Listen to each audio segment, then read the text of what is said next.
Yes, guys, you know what time it is. It's your boy David at the Irish Hotspur, Ireland's #1 Spurs fan, the world's biggest Harry Kane fan. And tonight we are bringing you the Tottenham fan call-in show, and we are joined by co-host Jack Kanicki. Jack, how are you keeping, my man? Keeping quite well, David. Keeping quite well. Looking forward to what the Harris Army has to say because it's hard to tell, Dave. Is this just Leeds, just being atrocious? Is this just Spurs, being, actually quite good on the day? Are we that inconsistently good? It's hard to say, Dave, but, lots to look forward to, especially maybe a potential run with Middlesbrough and Everton coming up, two teams I feel like we have to be able to smash in order, to keep any sort of hopes with the rest of the season. Got a lot of people that can explain it for us. So, the Harris Army will definitely explain it for us, Dave. No, for sure. And look, for me, I do apologise, actually, first of all. I was supposed to do player ratings yesterday, but look, hear me out, because I can't be excused. Because, look, my team, Kildare, in the Gaelic football, we were playing Dublin, and we won for the first time. We bet them for the first time in 22 years. So I was having a little bit of a celebration for that. So please do forgive me. It's a bit like Tottenham beating Chelsea away, something similar to that. So absolutely brilliant then. Brilliant weekend as well. Ireland won in rugby, but most of all, Tottenham winning 4-0. My fellow countryman Matt Doherty on the score sheet, Harry Kane on the score sheet, Sonny on the score sheet, Højbjerg's unbelievable passing, Kulusevski on the score sheet as well. It's been a great weekend for us Spurs fans. And look, tonight we have the fan show, then tomorrow the pre-match build-up and the watch-along for the FA Cup game. Massive FA Cup game coming. But look, we'll see what Irish Hotspur Army are in the building to join us. We have Matt C. How are you boys doing today? Going to be a class stream as usual. Really appreciate that, my man. Pick yourself up. William Pretty says, is it me or has the front three been better with Kulu? No, 100%. The front three has been way better with Kulu. And look, it's a question that I put around tonight, Has Kulu now cemented that third spot alongside Harry Kane and Son in the Tottenham attack? And for me, I would say yes, but that's a question we'll ask every panelist that comes on and see what they have to say. Truth Sets You Free is in the building. Big up, Truth Sets You Free. Hope you're keeping well. We also have Moondog. He says a very good evening. Big up, Moondog. Hope you're keeping well, my man. Shamu Van Spurs is here as well. Big up, Shamu. Same to you. Hope you're keeping good. Chris says, big up to everyone. Smash that like and get your super chats in. Big up, Chris. I appreciate that. Mick Hermaluk says, good evening, lads. Come on, you Spurs. Good evening, Mick. We have Sue Smith, Levy out, Enoch out, hashtag Harris Army. Hubby gloating over his cup victory. Don't tell him, but I'm well, Gel. Look, in a way, we should be happy because it's better than Chelsea winning it. You know what I mean? We couldn't have that. In fact, actually, I was going to say to Jack, if he looks out his window, probably it's about right about now. You'll see Kepa's penalty just coming by. So big up, Sue. Good to see you, and I hope you're keeping well. Ben Kaufman says, evening, everyone. Big up, Ben. Hope you're keeping well. Who else have we got? We've got Coach TPM. Yo, I reckon I would call in. No problem. Just get in contact with me, my man. Welsh Gal says, a gracious good evening to all the Harris Army and Flat Cap Army. Come on, you Spurs. Big up, Welsh Gal. Hope you're keeping well. Miguel Escobardo, evening, fam. Good evening, my man. He says, come on, you Harris Army. Come on, you Flat Cap Army. Come on, you Spurs.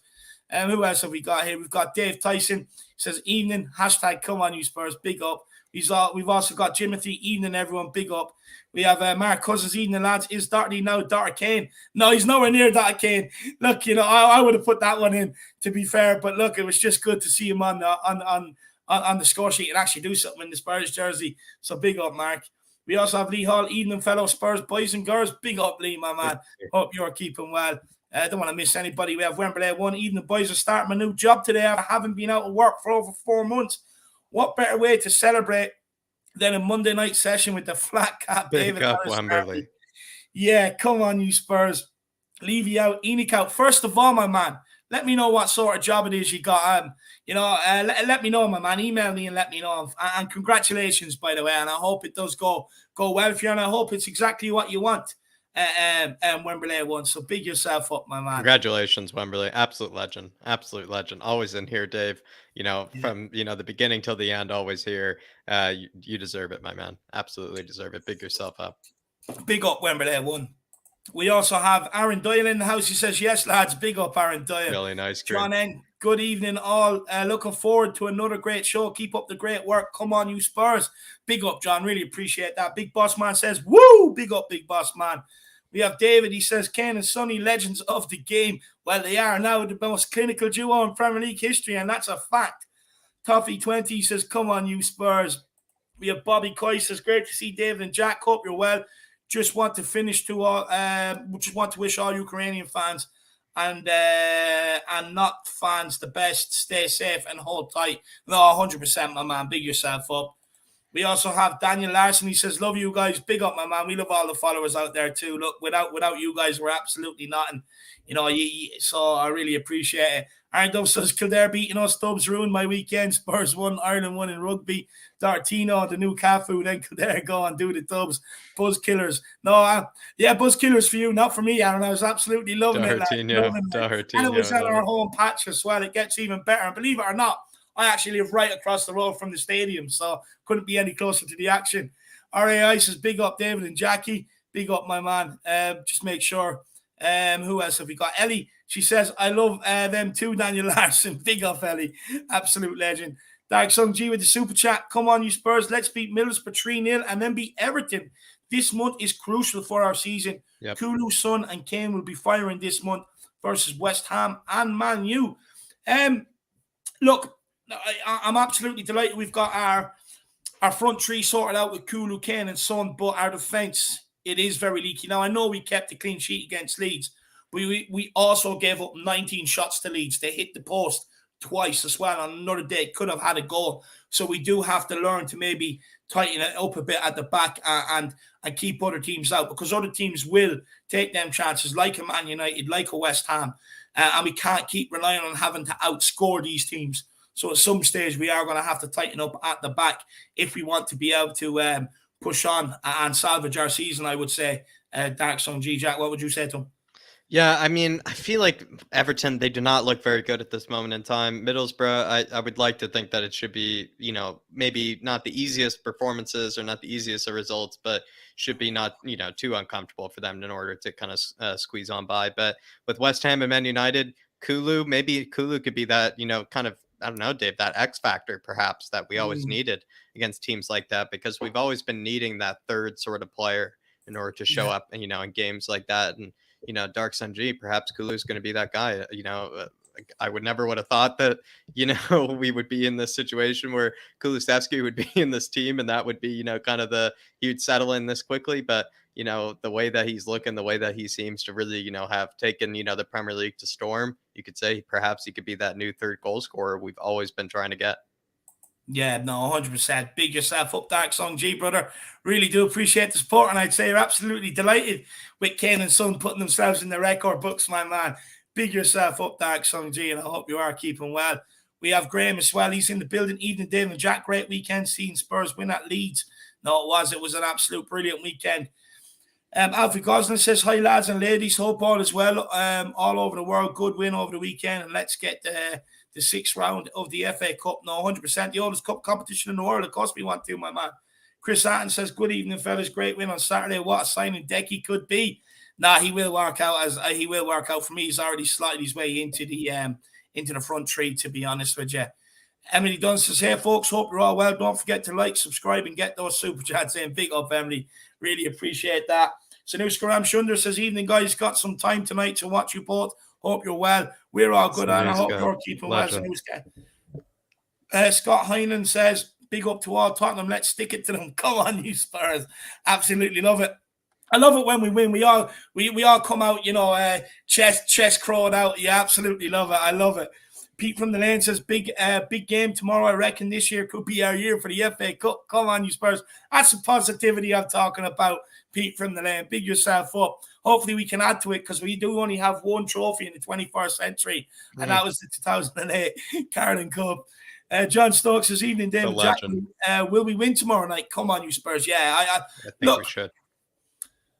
I know they bet United, but just because they bet United, it doesn't tell the whole story. Their goal, there was a handball in the build-up to the goal. It was still given. And they just sat back and waited for penalties. Now, it worked out for them, but United also had a lot of chances that they did not take. You would say probably Middlesbrough rode their luck. I think, I'll be honest with you, I think they've already had their day in the sun. I really do. I think tomorrow, look, we can't take it easy, because we've seen that we do struggle against low block teams that sit deep, compact it in the middle, and don't give us a lot of time out wide, but not in through the middle. And we have struggled. Burnley is a prime example of that. But look, I think with the front players we have out Middlesbrough in the Championship, we should have more than enough, to be honest with you, in my opinion, to beat them, John. But big yourself up. We also have Johnny Boy. I love flat cap guy. Come on, you Spurs. Come on, you Graham. Big yourself up, Johnny. Up, I hope you're keeping well. But look, I think it's about that time we'll start getting on the first guest. Everybody, make sure you do smash that like button. Smash that subscribe button if you are new. We are so close to 6K. We're about 30 off. So, if there is anybody out there, do smash that subscribe button. And guys, feel free to get your super chats in. It's a great way to support myself and Jack on this YouTube journey. Support the channel. We will have, we've been putting a bit of time and effort behind the scenes into getting a timer, a scoreboard, and everything else for the watch-alongs. So we will be putting that in place. And we have a lot more things that we'll be implementing and putting in place in the summer as well. But like, guys, do not worry. Don't feel pressure to. We do know it is a big bad world out there, and not everybody's in a situation to do it. So at least just get your comments into the chat, whatever they may be, and we will get them up on screen as we go along. But if you do want to skip the queue, it is also a great way to put questions to the panelists. Put your talking points as well, and we'll get straight to them and give them a good discussion. But look, let's crack on. Let's get on the first guest. And it's one that everybody loves. Another great fan cam at the weekend, I may add. And let's get him on. It's the Godfather. Everyone loves listening to him. It's probably the perfect time of night. Philip, how are you keeping, my man? Good evening. How are you? Keeping very well. Keeping very well. Great win at the weekend. Oh, yeah. Yeah, it was actually, yeah. I have to say, you always go to especially after Burnley, you're wondering what Tottenham was going to turn up on Saturday, but it was I don't know whether it's Jekyll or Hyde, but one of them turned up. And, I mean, there was some performance. I take your point there, but we probably let Leeds have a bit too many efforts on goal. But I think we had 9 shots on target, 9 or 11 shots on target. So we could have easily increased our tally by a couple more at least, But it was good. It was good, and I think the only downside, I have to say, I do feel sorry for Bielsa. I mean, I think a lot of time for that guy. I mean, only for Bielsa we wouldn't have Poch. So you got to give him that credit. And but I think he has outrun his usefulness at Leeds. Teams have copped on how to play them, and they're becoming too easy to play against. Yeah. But anyway, we'll carry on. Tomorrow night is going to be difficult, but I have every confidence will be in the draw whenever they make it. Yeah, same here. But look, Philip, I think the big question is we were always giving out that we had no real goal contributions or anything from the right-hand side. It does look like Kulusevski, and since he's come in, he has filled that void. Hopefully he can continue. Has he now cemented that spot alongside Kane and Son in our front three? Is that right-hand side now his? Well, I said after this, there was questions asked after the City game, would he keep his place ahead of Lucas Moura? Okay, that question was answered so much when Lucas got injured in training, Yeah. But yes, I mean, he showed a strength. Okay, he could probably do with a yard more pace, but the strength of the guy, I mean, he had no right to score that goal on Saturday. Absolutely no right. How many goals do you see starting on the corner flag? I'm working your way in. It was brilliant. And he had a couple of other chances as well that he could have added to his tally. I know people wrote him off after 20 minutes, which is frankly quite ridiculous. Just he didn't score a hat-trick in his first match. He's no good. He's showing now that's a very shrewd addition to the squad. And Paratici obviously knew what he was getting when he bought that guy. And I can see him. I mean, it's the first time I think in a good while where our front three have all scored in the same match. Correct me if I'm wrong now, but I think that's the way it is, And it must be a nightmare. I mean, I say the Middlesbrough defence will all sleep a wink tonight. I think Christ, we have to face these three guys tomorrow night, because if they keep Saturday up, let's face it, Middlesbrough are not. They're a good team. I think they've won 9 out of their last 10 at home, which is fairly good record. But the cup is a different thing altogether, I'm just after watching West Brom and Swansea. And I've seen better schoolboy matches. So the quality in the Championship is not good. So I'd be absolutely amazed if we don't win there tomorrow night and win convincingly. Yeah, 100%. And look, Philip, I was saying about our defensive record, Look, going into the Leeds game, it was 10 games on the trot. We hadn't kept a clean sheet. The last time we did before the Leeds game at the weekend was actually against Watford, when we beat them 1-0 in the last minute. And look, even though we did keep a clean sheet against Leeds, we still let them have 19 shots. You know, they hit the post twice. Another day, they would have scored. And maybe if they would have scored when they hit the post the first time, it could have been maybe a bit of a different game. What do we have to do to be able to tighten up that defence? Because in order to try and compete for this top four, and maybe, I know Conte said it'd be hard to win the FA Cup, but even to try and get to the FA Cup final and actually compete in it, how do we tighten up that back line? Yeah, I think it's a tricky one, that, because I mean we're now possibly got our preferential back three playing there now, which is Dyer, Davies, and Davies and Romero. I don't know what communication between them. I think is important. It's you know something. I'm not often stuck for an answer, but I really don't know what the problem is. The players are good enough. But they're gifting up the chances. Maybe the wing backs on Saturday were a little bit too far forward, but doing that, they kept the Leeds guys back in their own half, so that took the pressure off the centre halves. You know, I don't. Maybe be a slight play the wing back slightly deeper until the game progresses, till we see what way is going on. You'll have the five across the back, but and we don't need any individual mistakes. I mean, that's been like you saw. There was a couple of them on Saturday when Ben Davies took his eye off the ball to allow them to get that free kick near the end when they hit the post. And Hugo Lloris's rush of blood the first half. You know, we got lucky there as well. Yeah, we got lucky there. So we've got to knock out the individual mistakes. If you stop the mistakes, we don't concede goals. We'll concede goals, but not by our own doing, if you like. We don't hand up any goals. So but I think we've got to try and keep that back five settled. You know, although I'm sure Reguilon's not happy being left on the bench. He's going to be pushing to get back in against Sessegnon, you know, and Royale on the far side. Now, I do think Doherty had a very good game on Saturday.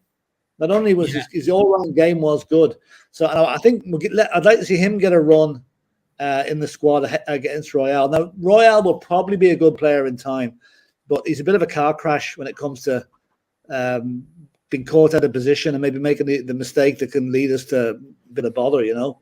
So I'm just wondering though, will we keep the same team tomorrow night? Do you know what? Doesn't look like it.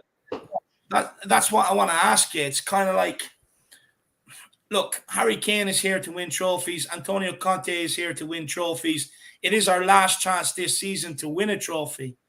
So, you know, is it a risk to maybe change it up tomorrow? Everything is 6 days away. Next Monday night, you could probably afford to put out the same 11 again, no? Yeah, I think so. Well, the talk today is that Bentancur could be back for not tomorrow, but for the next game. For Everton. Wow, for Everton, that's nice. And Skippy's going to be back in training next week, which means he'll be ready for the United game, maybe. So, you know, if I was going to make a change, it would probably be we can't change the midfield too. I mean, Højbjerg and Winks, that's it. We've got to keep those two in. We've got possibly tomorrow night, I would like to see Joe Rodon get a shot, maybe in place of Ben Davies, just for this match, just to see what he's like. Because the poor fella's been benched on for weeks now. You know, he hasn't got a shot at it at all. So while I don't think there'll be wholesale changes, there might be one or two. In fact, I wouldn't be a bit surprised if what do you call him? What's the guy I'm looking for? Yeah, Sessegnon keeps his place ahead of Reggie. So I think Reginald's coming back from COVID, which is never easy to do, you know. So and what I think good about that, like I think we were all there at the Wolves match when he did the walk of shame around the ground after 28 minutes, and the poor guy must have been dying, you know. And it's great to see now that he's been offered a new contract, because that's the real confidence booster for him, you know. Because I mean, God love him. I thought we all felt so sorry for him that day. Do you think it's a bit premature to maybe offer him a new contract, because it's not up to 2025? He still has 3 years left on it, and to be fair, it is the only real first spell he's had in the Tottenham jersey. Well, I'd say what it is. They're probably offering him maybe slightly better terms and maybe extend it for a year or something. I'd say it's more to keep him at the club. He's obviously seen as one for the future with a long contract like that. and they don't want anyone else sniffing around him, because like he showed for Fulham, he was a great player for Fulham, and he's never really produced it for us. Now he's just starting to, so maybe they're just trying to keep the young guys in, I think Dave's only asking, Philip, because, this is what we saw with, Harry Winks, especially, was Harry Winks was just kind of being fed contract after contract extension for reasons we kind of didn't really know why at the time. And so I think maybe he's just kind of coming from that sort of angle. Maybe. I mean, let's face it, Harry Winks has proved us wrong. Not against Burnley. He proved us wrong against City and against Leeds. Yeah. Although I'm still of the opinion that if Betancourt was fit, Harry Winks would not be playing. I don't think that's. Yeah. But what do you make of that, Philip? The fact that we saw Winks and Højbjerg never really play very well together. And it feels like maybe you could say the last, I'd say 2 games, maybe they've actually looked quite decent together. In fact, Højbjerg's game, none of them have taken a hit. You could say usually one of them has a bad game, the other has a decent game. Where now they're kind of both playing quite well next to each other. Like I think it allowed Højbjerg. The Winks kind of did the deep role. I mean, let's say that's. I just counted it up that the move for our first goal from the time it left our reach, there was 7 touches till the ball was in the back of the net, and Harry Winks had 4 of those before he released that pass to Sessegnon. Now Winks seemed to play fabulous. Winks seemed to play a bit deeper, allowing Højbjerg to move that little bit forward. Like Højbjerg could not have produced that pass for Harry Kane from the halfway line. Yeah, where he produced it from was 5 yards outside the penalty area, and it was like an 8-iron on a golf shot. It was an absolute classic chip to put Harry in, So I would say Højbjerg slightly more forward, and let Winks clean up a little bit behind, which is the best position because when he played for Denmark in the Euros, there, he was he was one of their forward midfield players and very effective. He in fact, he's doing that for Spurs, Philip. He has the most tackles in. Like our attacking third or the opposition defensive third and, the entire team. Yeah. No. I mean, he's like, I know he's a divisive player with a lot of our fans. Yeah. You only have to read the social media on that. I mean, some people don't rate him. Some people think he's the greatest thing since sliced bread. He is somewhere in the middle, but he's more towards the bakery end of things. He's a really important player for us, and he's committed to the club. Like everyone else, he wants trophies. He wants trophies, and he's a winner. Let's hope that the FA Cup, is the first trophy in. I can't hardly say it, in 14 years. I mean, Jesus, that is shocking. It really is. It's not good enough, really, and that's why it's so important to hang on to Conte, because he will win things for us if he's given the backing. He will win. It's like, I don't know if you ever seen that film Kevin Costner made about the baseball, Field of Dreams. You ever see that? The punchline was, if you build it, they will come. Right? So I read that to be, if you build a team, like in Conte's image, the trophies will come. So that's the way it's going to be, I think Levy got it the other way around, where he built the stadium and they thought the trophies would come, but Well, I keep saying it's a Rolls-Royce stadium, and I in case of offending any motorists, I'll say it's a very poor car engine. I said Ford Escort once we got slated for it, so better not. We've got the tools, we've got the infrastructure. All we need now is the backing of the manager to get the players in that are going to win trophies next season. And you can bet your $1 Paratici is burning that phone at the moment, setting up deals for the summer. And all it takes is Daniel Levy to take the lock off his checkbook, and here we go. Oh no, I love that. But look, Philip, what I do want to ask you about is Son and Kane. Breaking the Premier League record, most deadliest duo now in the Premier League, with combining with each other for 37 goals. I mean, what is it to you that makes that partnership so special, and what is it about it that just makes it work? I think the fact that they've been playing together for 5 or 6 years helps. They know each other inside out. They know every move that's coming. They seem to have a very good relationship off the pitch, because let's face it, some clubs have players, I'm not passing to him. That's not the case with Harry Kane and Heung-min Son.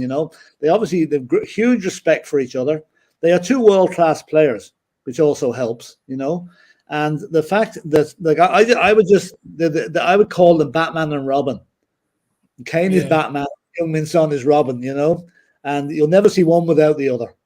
So I think they're. I mean, they've got 37 assists now. What number are they going to finish at? And is there that's anybody? what I kind of thought about.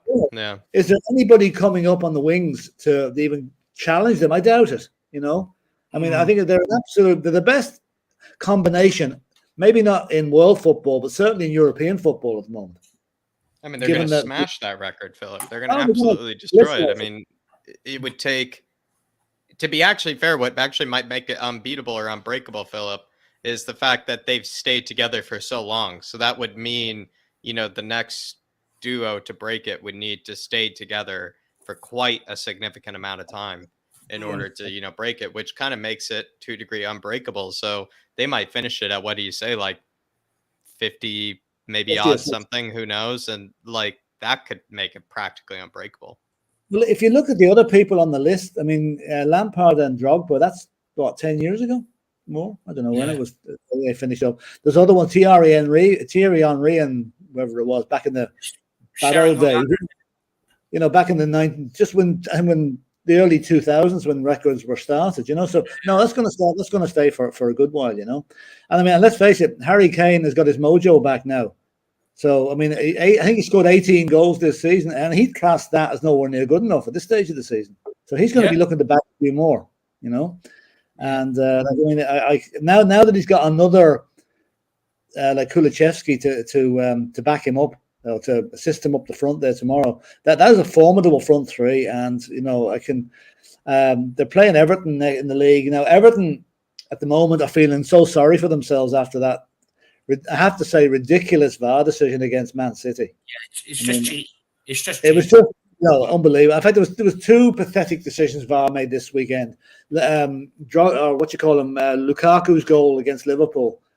I don't know how they came up with offside on that one either. But anyway, the Man City versus Everton one was an absolute disgrace. I don't know who the third official was or whatever it was, but he should really go to visit Specsavers because his glasses need replacing. It was your man Kavanagh. What's his name? Something Kavanagh. Chris Kavanagh.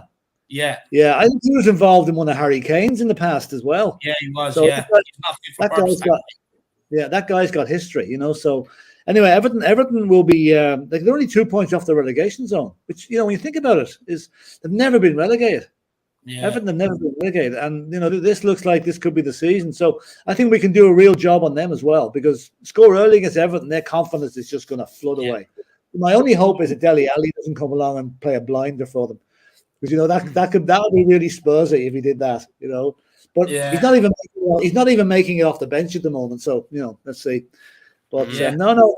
Okay, 2 tough games after that: Man United and Everton and West Ham. But we owe those spammers one big time. So we do. That we do, and I'll be over there popping the bundles. I'll bring a load of 2 things. Yes. Jack, you're going over for that one, aren't you? Yeah, I'm going to be there for the wet spam game. Oh, lovely. Well, they cannot. The one and only Ellie, so we will be. They have to win that game for you. I mean, there's just no excuse. It's kind of a high stakes sort of one, because I think, you know, it's kind of high risk, you know, high reward, you know, for it to a degree, you know, where it could be absolutely the greatest sort of team to have your first game against, and also could be a tough one if, you know, it doesn't go the right way. Yeah. Well. Oh yeah, it'd be a good one. Good Dave, I thought made a safe bet with Wolves, and we saw how that went, so I'm a bit worried. Yeah. I think we all did. That made me feel like, you know, there's nothing guaranteed, Philip. That made me feel like there's nothing guaranteed. No. Well, you know, I'm thinking of going back over for the Brighton match if it's left on the Saturday. I'll go on that one, you know. But hopefully get back over once more. But I mean, it's a crucial time now. The next 2 or 3 matches will determine what happens, whether we get cup, top 4, top 5, whatever, you know. I'm a little bit concerned that Arsenal are hitting a little bit of form, so we need to, you know, put them back in their box as well. And we cannot be letting them finish ahead of us for the first time in 6 years. That is not on the agenda at all, you know. No, we don't want any more recurrence of St. Tottenham's Day, that's for sure, Phil. But look, my man, we'll see you tomorrow. You will be joining us for the pre-match build-up, so I'll see you then. I will, yes, indeed. Looking forward to that. And it'll be strange, actually, to watch a live match on BBC.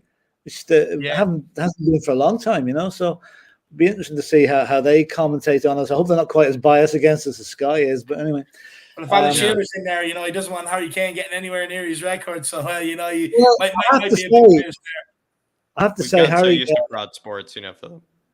Oh well, Alan Shearer was absolutely hugely complimentary about Harry Kane on the last show. He said he was absolutely magnificent. So fair dues to him, He really was. He gave me really talked him up, So that's it. Anyway, listen, I know you have a lot of guests to get on. So listen, lads, we'll see you tomorrow. And come on, you Spurs. Come on, you Spurs. Big up, Philip. Thank you very much for your time this evening. I'll see you tomorrow, my man. Absolute legend. What an absolute goat. The Godfather, Philip. But absolute legend, everybody. Give him a bit of love in the comments. But the truth sets you free says, Conte is a fellow Leo. I take back anything I said. No, look. That's actually hilarious because, Dave, he's just trying to say that, he was part of that fact that, everybody at the end of the day, shares some portion of the blame. And I think that's what he was just trying to convey. He didn't want Conte to have some sort of God complex. And to be fair, I could see how he could get that sort of, reaction, the way that we sometimes, treat Antonio Conte and Romero and, people like that. We do kind of treat them like gods. But, I think that's all he was trying to say. But, now that he's a fellow Leo, he's going to be treating them the same way. But big up, Truth. Yeah. No, big up, Truth. I hope you're keeping well, my man. Lewis, look, my man, I know I'd say it's tough and all, but you know what they do say, the best way to get over one is get under one, So maybe go out at the weekend and have a bit of crack, my man. Truth sets you free says, David Harris is the reason I joined you, Truth. That's the truth. Big up, Truth. Big up, Truth, my man. I really do appreciate that. That's high praise coming from someone like you, who covers every single channel. I don't know where you get the time to do it, but covers every single channel. So that's definitely high praise coming from you, my man. I appreciate it, and I appreciate the support as well, man. Dark Song G says we cannot lose to Delhi and Lampard, Everton, or banter. No, look, I don't think we will lose to them, to be honest with you. I actually think we'll win. I don't really see Everton causing us too much problems, to be honest with you. Look, I think you take Richarlison out the game. I think we beat them. That's my opinion, Jack. What do you think? I could see, if Delhi came on, I could see Delhi either just really trying to play as a total passenger, maybe just out of, I don't know, doesn't really want to do anything, maybe against his former teammates, or if he even tries, Dave, to maybe get stuck in and try to, have a worldie against us. I could see Højbjerg, just absolutely flattening him at one stage, maybe even a bit of a scuffle happening between the two, which would be actually pretty interesting. But yeah, I'm not really too worried about Everton. To be honest, maybe I could be eating my words here, Dark Sun G, but never really been convinced by Frank Lampard in the first place. So, I guess we'll see. I guess we'll see if I could eat my words. Big up, Dark Sun G. No, big up, Dark Sun G. What an absolute legend. And Truth sets you free. Another legend says, we are Tottenham TV and Irish Hotspur equals the motherships. Nah, look, even being put in the same breath as them two boys, honestly, I don't deserve it. I'm not that nowhere near that good yet. The two boys are absolutely amazing what they've done, and they're the ones that have probably opened up for so many out here. So they're the mothership. I'm just one of their disciples, I would say. Truth sets you free. Big yourself up, my man. Big yourself up, and again, really appreciate the support. It's top notch. And Dark Sun G says, revenge for West Ham 3-3 last season at home incoming. Look, what I will say is to be fair to West Ham, they actually do like turning up at the Tottenham Stadium and ruining our day. They always, a lot of the times, tend to give us an absolute cracking game there. So I do think we will see goals. I just hope we're on the right side of that scoreline. I don't want any more embarrassment to the bubble men. But look, that's why I said me and Jack will be out there doing the Lord's work before the game, handing out toothpicks to everybody just to burst their bubbles, So the bubble merchants, Dark Sun G. So don't worry, me and Jack will take care of what we can in and around the stadium to make sure. Hopefully it's Bentancur. Hopefully Dark Sun G, it's 3-2, 90th minute. Lanzini has the ball. And instead, it's Bentancur or Højbjerg, just getting ready to absolutely flatten him this time, Dark Sun G instead of Harry Winks, my man. Big yourself up. Big up, Dark Sun G. What a legend. But look, let's keep moving because we've got hell of a guest to get through this week. We've got loads of guests, so we're going to keep this show moving. Let's get on. The coffee master, the master of the roast. We have Ben. How are you keeping, lad? Good evening, Do lads. you like that one? The master roast. The man That's a of good one. roast. I think I'm feeling pretty good at that roasting. I'm going to be quite humble here. But how are you guys doing this evening? Absolutely buzzing. I've had a great weekend, Benji. A great weekend. Yeah. But look, what was your thoughts on the Leeds game, lad? You know, we showed up, to be fair. I'm very happy that the fullbacks are starting to work together. We finally started to see a Conte system actually work with the fullbacks both getting forward. Conte said it. His dream scenario is one fullback crossing to the other fullback to score. So we're finally starting to see that happening, but we can't get too ahead of ourselves. Leeds are appalling. They are an appalling football team. Yeah. Another day they would have scored 3 or 4. So we've got to be a bit calm. But in the words of Coover, the double's still on. So, I'm very happy the team's starting to perform, and Doherty's got a new lease of life with Romero next to him. So hopefully Doherty can kick on now. Yeah, interesting. Who do you think? Who do you think Conte prefers over Emerson or Doherty? Yeah, I think he prefers Doherty because Doherty actually offers something. Emerson doesn't offer anything at the moment. He can't defend and he can't cross a ball. At least Doherty, when he's up there, if he's playing with Decky in front of him and Decky tracks back, at least Doherty can get in the box and make a nuisance of himself and be a big, strong lump. Almost be like a number 9 playing on the right wing because of his physical attributes, winning balls in the air, just being a genuine. He makes the runs that Emerson doesn't. Ben, I feel like he'll make runs that Emerson can't really think of, or he'll find himself in positions that Harry Kane can then find him. Feels like with Doherty, it's more like he's just finding himself in actual crucial positions in order to score, where Emerson's just more or less just standing on the wing. It feels like a lot. I just don't think I'm trying to be nice to Emerson, but when a fullback who's 23 can't cross a ball, it's very worrying. It's very worrying because the main part of the modern fullback game is crossing a ball. There aren't too many defensive fullbacks anymore. I mean, a lot of people in the chat say that Emerson is almost like a Gary Neville style defender, but Gary Neville could cross. A lot of very defensive right backs could at least cross a ball. So I'm very worried that Emerson is even in the talks to being in the team. So I would sell him immediately. For me, he's not worth it. I'm gonna get off Emerson because it gives me a heart attack thinking about him defending. I won't let you off just yet. I won't let you off that lightly, Ben. Look, what I will say is, right, I was speaking, me and Jack were actually having a bit of a conversation on this earlier on today. And what I was saying is that ideally we'd like to get to a scenario where we were kind of under Pochettino, where you have one defensive one and one attacking one. Like if you look at the left-hand side on the Poch, we have Ben Davies as the defensive one and Danny Rose as the attacking one. Do we just have to be patient till we get to that situation, and that hopefully we will look to be buying an attacking one this summer, and then we'll have the ideal scenario? I mean, it's Emerson gone altogether. It's very worrying because we might have to buy 2 sets of fullbacks if Real Madrid buy back Reggie. So if we sell Reggie, when we're buying 2 sets of a left back and a right back, so that's very, very worrying. But of course, we need to give Emerson time because we gave Aurier 5-6 years to prove he was a footballer, and he didn't prove it. So we can at least give Emerson at least one or two seasons to really show what he's good at. But I'm very worried.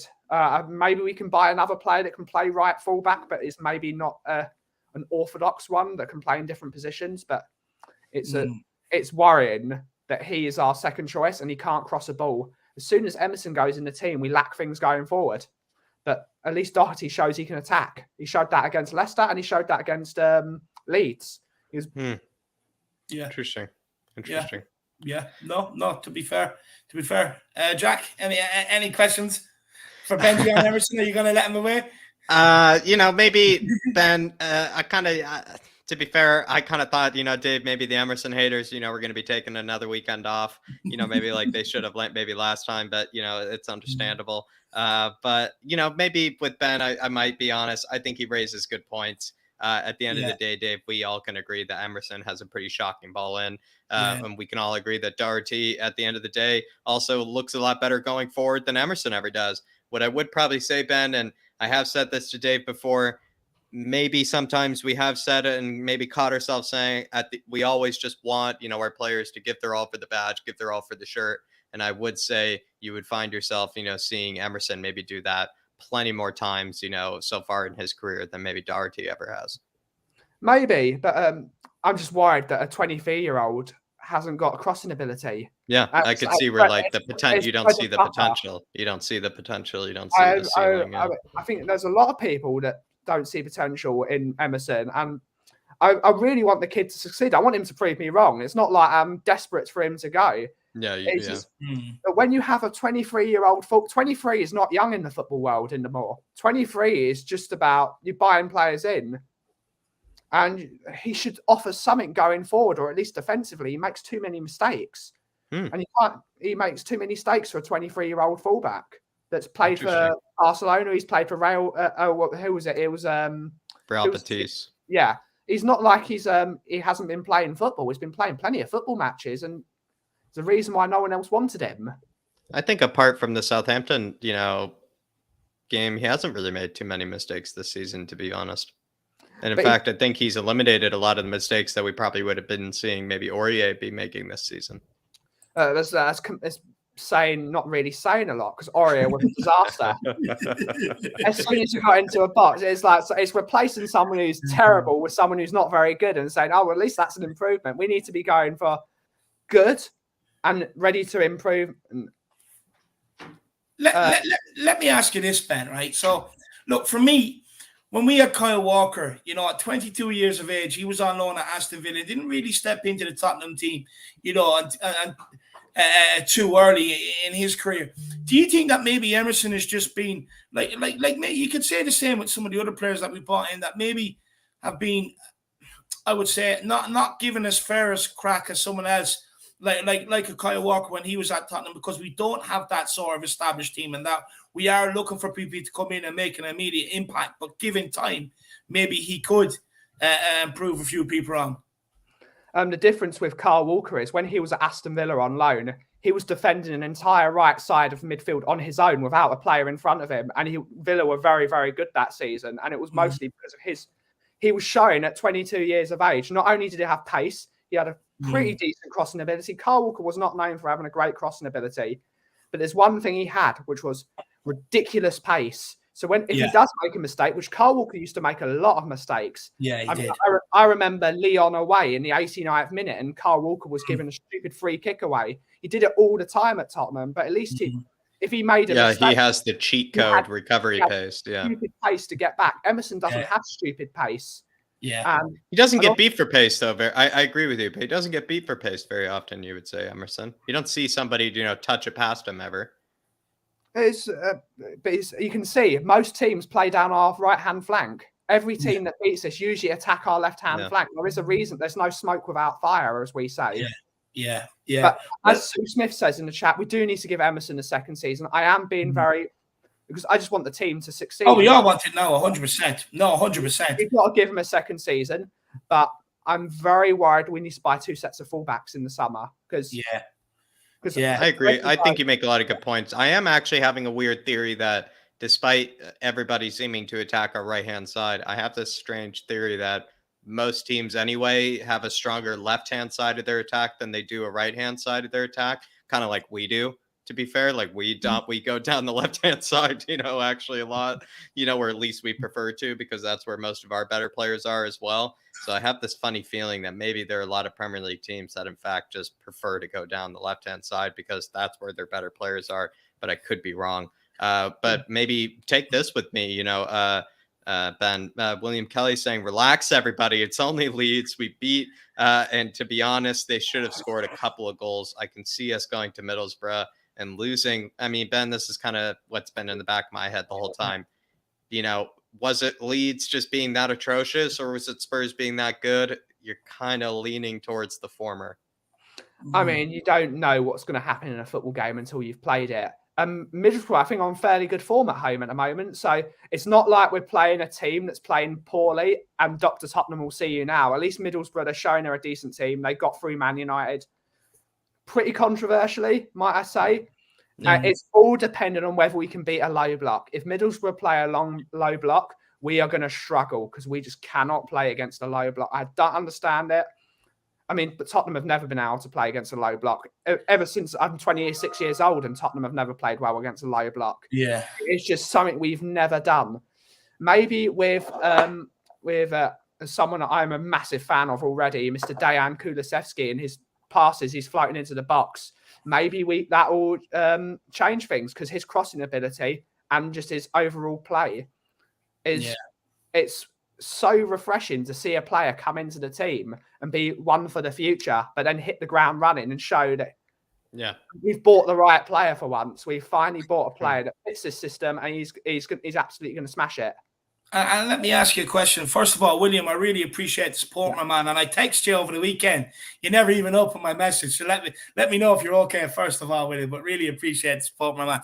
But Ben, maybe last question for you, my man, is, has Kulusevski been the one that has come in and finally nailed down that right-hand spot, and someone that now can add to the clinicalness of Son and Kane, and now we have a threat right throughout the front three? Has he made that right-hand spot his own?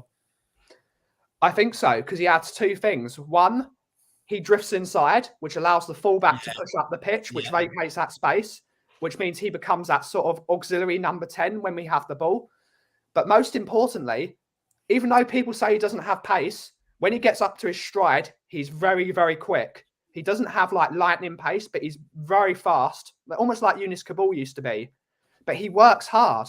Whenever Doherty was up the pitch and they started break down that left-hand side, Kulusevski was there and Romero was there. So we're showing on that right-hand side that those three, whether it's the Emerson or Doherty, if those three are there, we look very solid down that right-hand side, because Decky's doing the work in there. Yeah. But it's very good to see that we've got a forward, but that's not only creating, that's not only scoring goals, but it's also tracking back. It's like the full package for me, why Dejan Kulusevski it's almost a steal for the money we've got him, because he's showing already how quality a player he is. And our friend Shawnee Butler says he likens him to Kevin De Bruyne. I think he can do that. And I think he could. We already got a Kevin De Bruyne and Harry Kane, in our team, to be honest. Yeah. Then having two of them would be ridiculous. That would be insane. Yeah. Decky looks like a brilliant player. I think he's going to be an absolute steal for us at 40 million euro. I think this player is something serious. To him to be, he's perfect for the Premier League. He's big, he's strong, he works hard. He's got a great shot on him. He's got a great cross on him. He's got everything you need from a right-sided winger. That he does everything. He's a manager's dream. He puts his head down and he works hard for the team.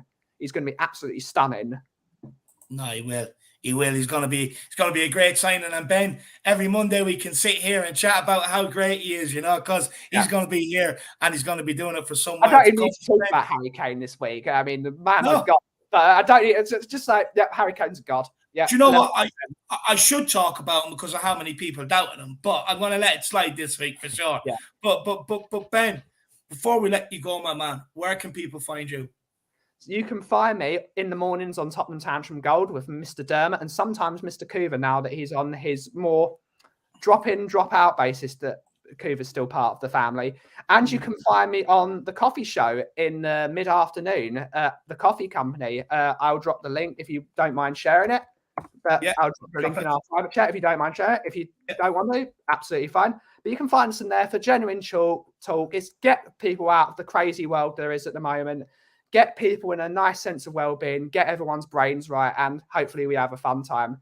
And tomorrow night, we're doing a post-match game on Tottenham Tantrum Gold as well. So if anyone wants to hopefully rage or hopefully not rage, we'll be there to rage or have fun together. So join us there on Tottenham Tantrum Gold.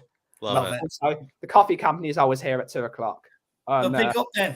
Look, really appreciate coming on. Actually, a great conversation today. I've actually, actually flew by. Actually flew by. Really flew by.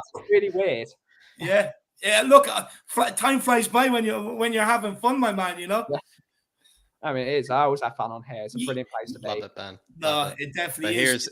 Here's the link to Ben's channel, to his coffee channel as well. You can also catch him, of course, on Tottenham Tantrum Gold, which is, of course, everybody's favorite channel, especially when times I would say are a bit blue. You head on over to Tottenham Tantrum Gold, but anytime you head on over to the coffee channel. But Ben, absolute pleasure, my man. Thank you so much. And as always, Levy out.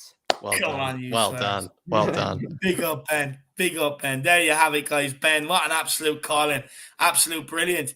Al Ben, from one Ben to another. Full of Bens this world is today. Full of Bens. He says, problem is defensively sound teams we caught between fully attacking or defending strongly. Concentration then becomes poor all over the place. Do you know what? This is in reference to when Ben was saying we struggle against the teams that sit back, keep it compact. Look, I think the biggest problem was, especially against Burnley, was our fullbacks not taking on enough responsibility. You know, to be fair, that was rectified against Leeds, but we are expecting Reguilon to come back in and probably Emerson to start tomorrow against Middlesbrough. I'd say they're probably 2 of the 3 changes that might be made tomorrow. And with Reguilon, look, I actually think he is a lot better than Sessegnon going forward. I'll be honest with you.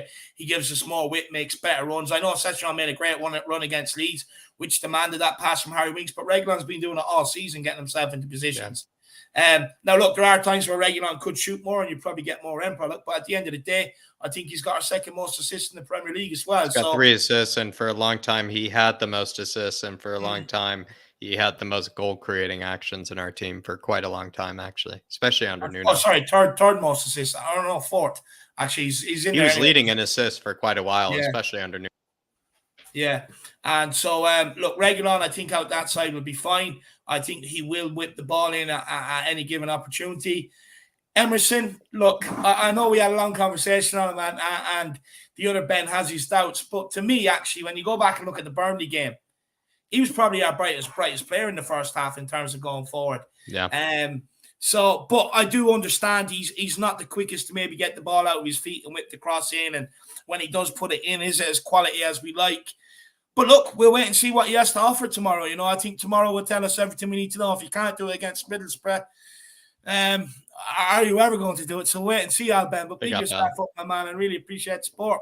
Gaguma says, Son and Kane, the best. I love it. She loves it. Well, Gaguma, you know, it's official now. And they also broke the record in 2021 for the most combinations in one season, which was 14, beating Alan Shearer and Chris Sutton, which they held that since the 90s. So, you know, they're breaking all the records. They broke one a couple of years ago, breaking this one this season. And like Jack and Philip were discussing earlier on, who knows where it's going to end? Will they get to the Think about it, Gogama. Think about it. We're witnessing the best duo of all time, and they happen to play for our team. They happen to play for our club, Gogama. That's all I can say. No, big up, Gogama. Really appreciate support. Truth Set You Free says, we're a tit hair away from 6K. How about a 6K special? Look, over here, we call it a gee hair, man.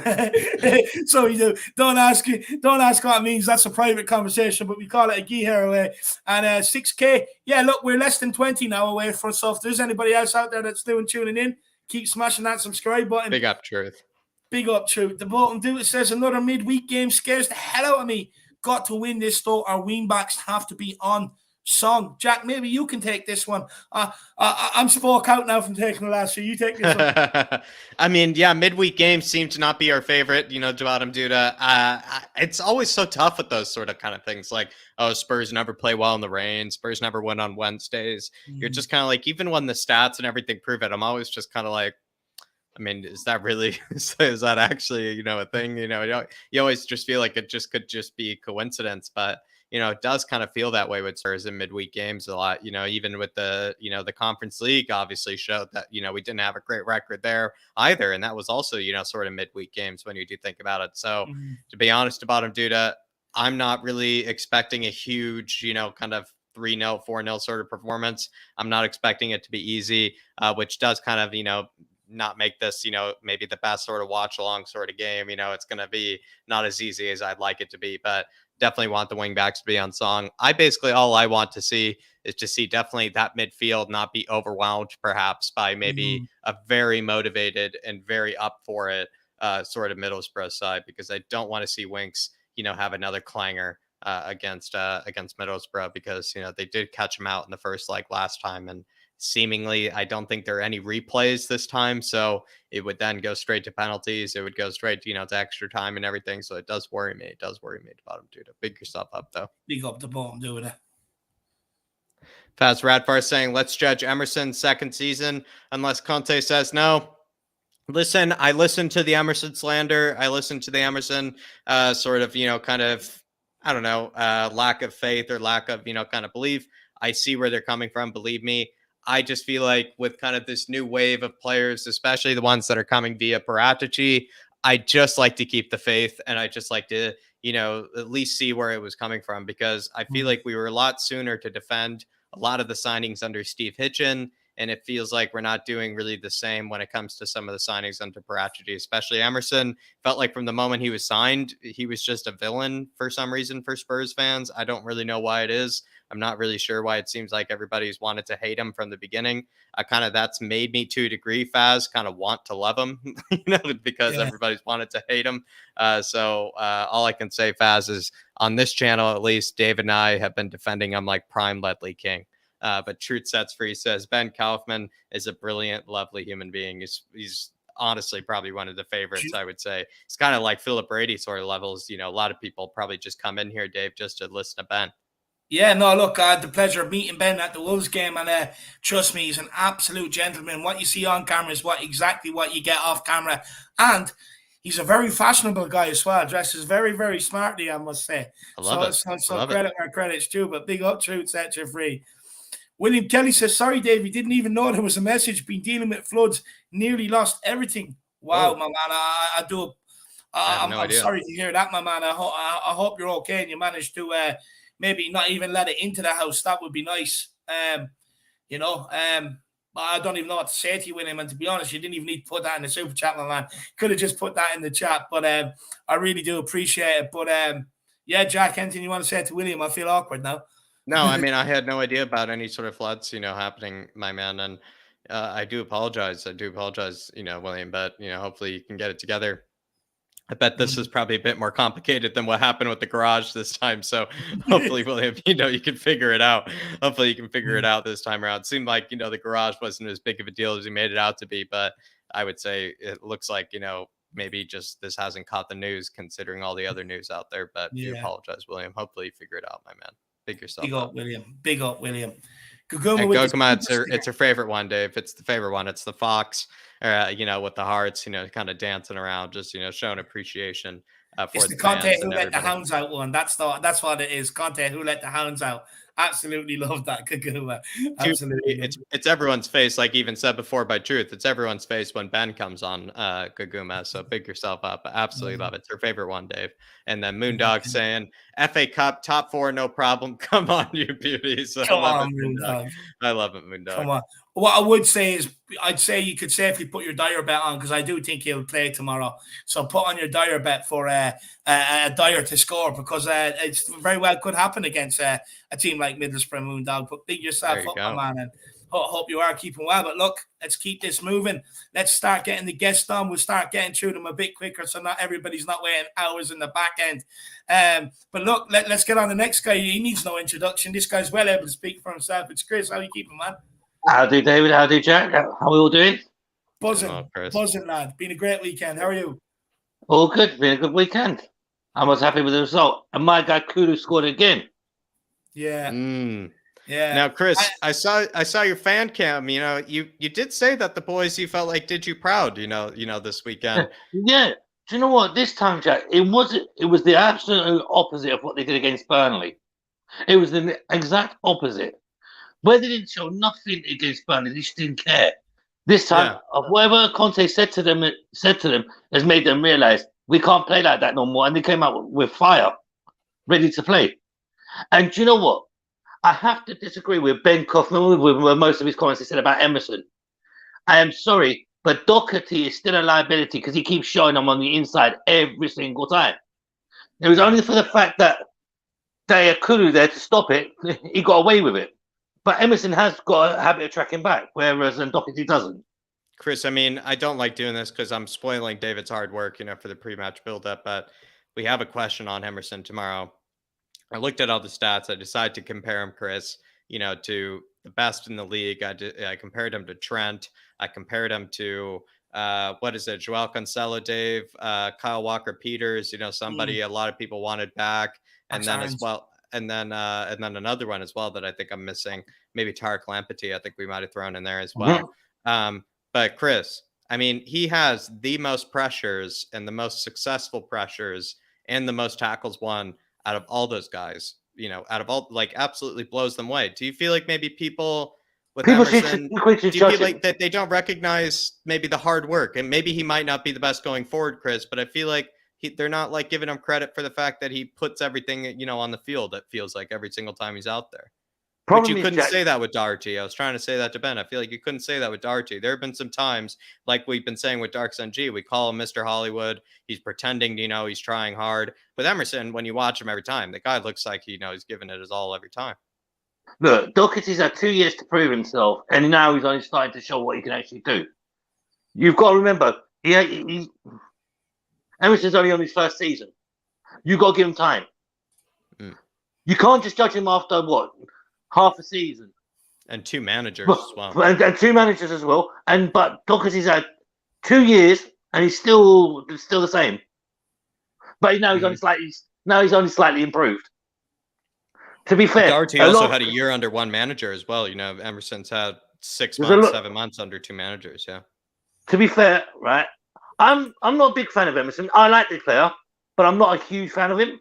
But people are too critical of him. Yeah, too critical.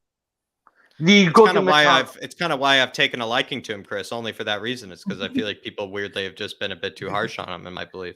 It's as you said, Jack. That everybody wasn't critical of the signings that Steve Hitchen made, like the Tanguy and them fat ass who stole a living. Yeah, players like that. Or Joe Rodon. I hate to say it, Joe Rodon. Everybody still has time for Joe Rodon. Everybody still has time for Matt Doherty. Everybody still has time for Matt Doherty. It seems like at times, but these are all Steve Hitchen signings. But Emerson, there's a lot of criticism of a player that hasn't had time to settle in. He was thrown in the deep end against Crystal Palace. Had never experienced Premiership football, and yet he has put some bad performances in. For example, Southampton. But there is teams that he actually put brilliant performances in it, but nobody recognises it. So to be fair, a lot of the criticism for Emerson's unjust. Well, isn't it kind of weird as well, maybe, Chris, that he's also had some of his best games, perhaps against maybe better sides?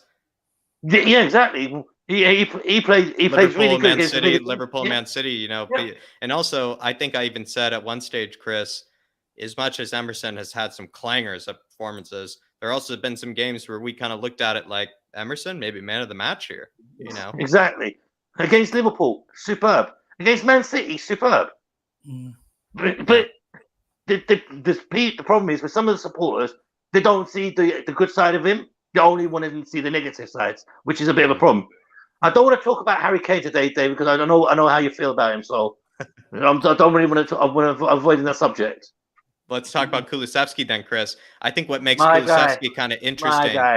Your guy Kulusevski then, Chris. Yeah. I feel like what makes him interesting is that he doesn't need the pace in order to be able to score. All the haters are quiet now. All the haters. They've had to retire, actually, Chris. Not even take a weekend off, like I say. They've actually had to retire. They've had to find, a new player to hate, a new top. I just wondered, from the first week we signed him, we had a third-rate signing. Now they're all cheering his name. Yeah, it is kind of funny. It didn't feel that way, Chris, when we first signed Betancourt and Kulusevski. I know. It didn't feel like there were a lot of fans in them. Shit house. I love it.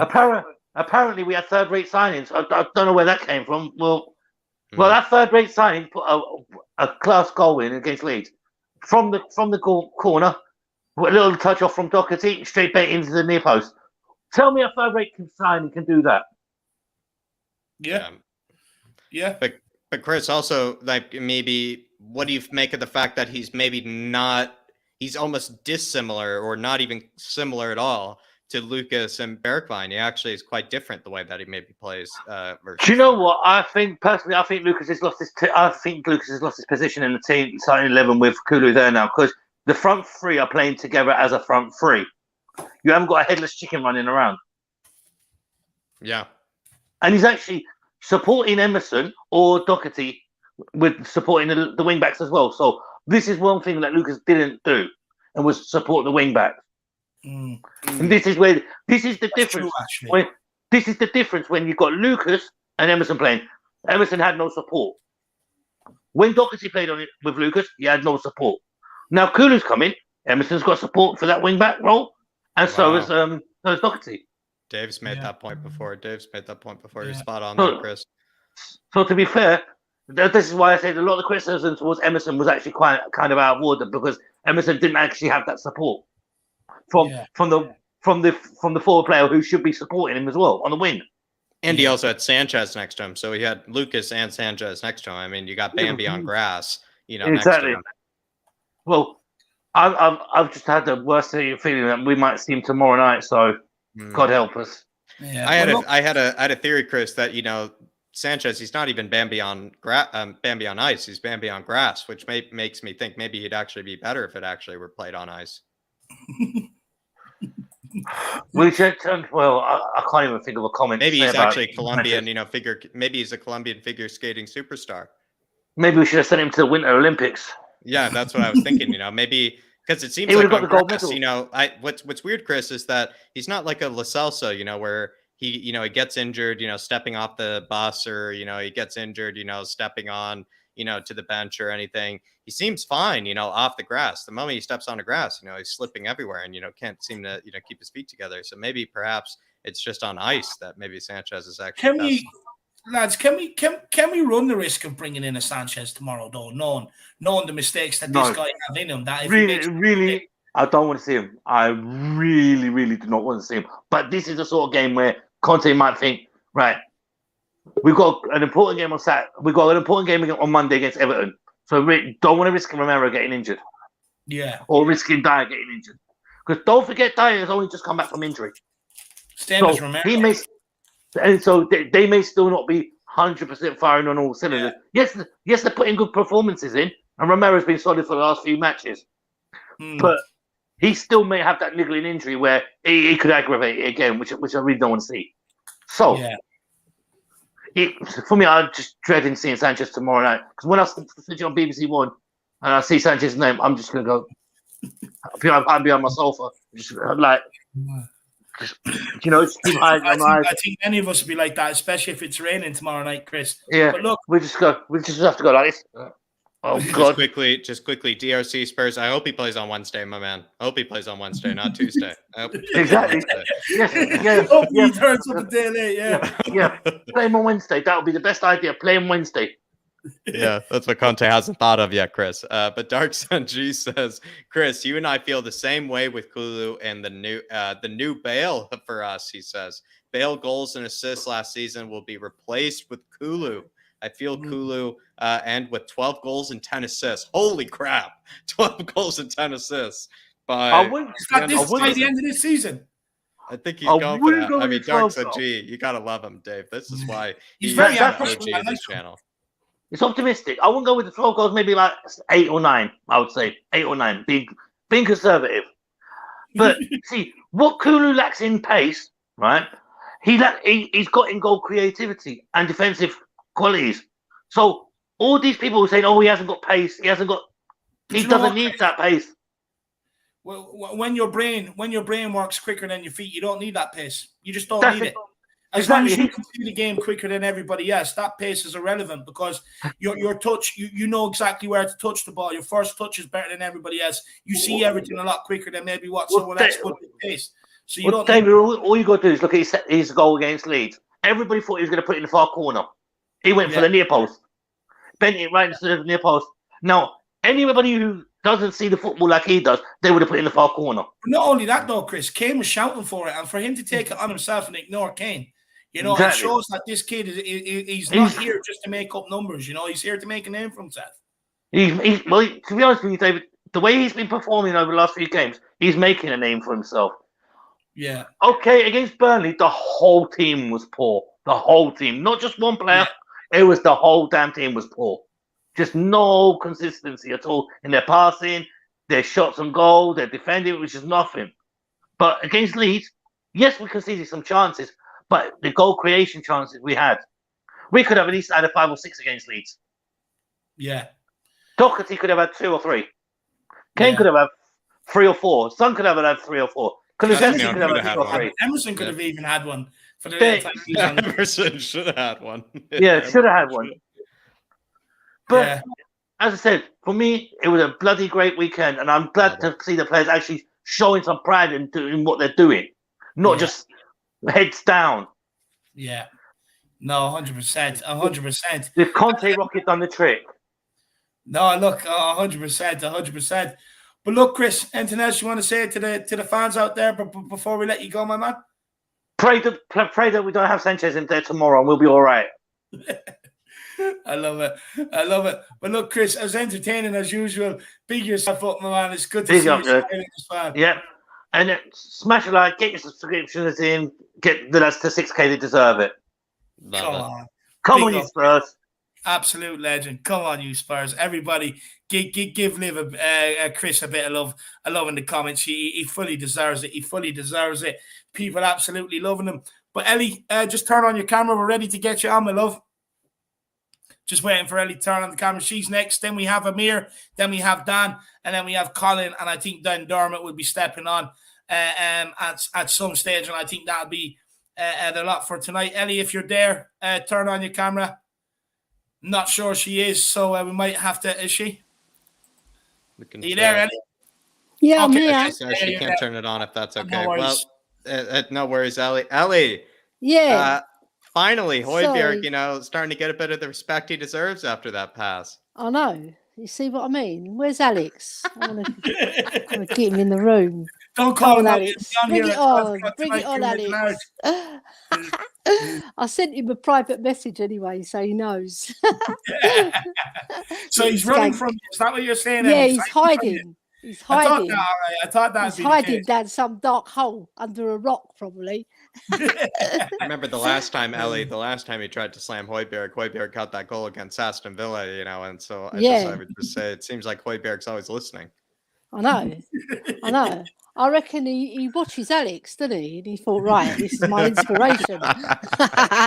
Calling me average. There was nothing average about that fantastic chip pinpointed on Harry Kane's left foot. Beautiful goal. Beautiful. And I cheered the loudest I've ever cheered, right? And I like that message you sent me, David, that you were thinking of me when you done that pass. Yeah, brilliant. As soon as he done it, the first thing I thought is Ellie's probably going. To be honest with you, the first thing I thought it was like, I feel sorry for your telly. I wasn't sure if you shake the living crap out of it or not. I know. I went crazy because it was such a brilliant ball, and Harry Kane, what a sublime finish! Yeah, world class, that player. World class. Ellie, look, you played for Spurs women. Yes. How difficult is it, over technique to be able to take that ball coming over your shoulder and strike you as sweetly as you did on your weak foot and a cute angle? It's the hardest.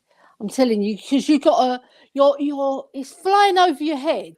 You don't know where it's going to land up, and then you've got the ability to, in one swipe as well, to do that. The last time I saw that was when Dele Alli scored against Chelsea at Stamford Bridge when Eric Dyer done that brilliant pass to him as well. But that was just a straight pass. Well, Højbjerg's one was a looped pass right on his foot. He was in the air. Yeah, it's such a technical skill that only world-class players can do. Maybe Wayne Rooney in his day, Ronaldo. He's up there with the best Harry Kane, isn't he? And they've proved it, him and Sonny. They've proved they're the best in the Premiership. And they've broken the record. And it was so nice seeing Sonny and Kane smiling against Leeds. The only downer for that game was Bielsa getting the boot, really, because I like the guy. I like him. Yeah. Honest manager, That was the only downer.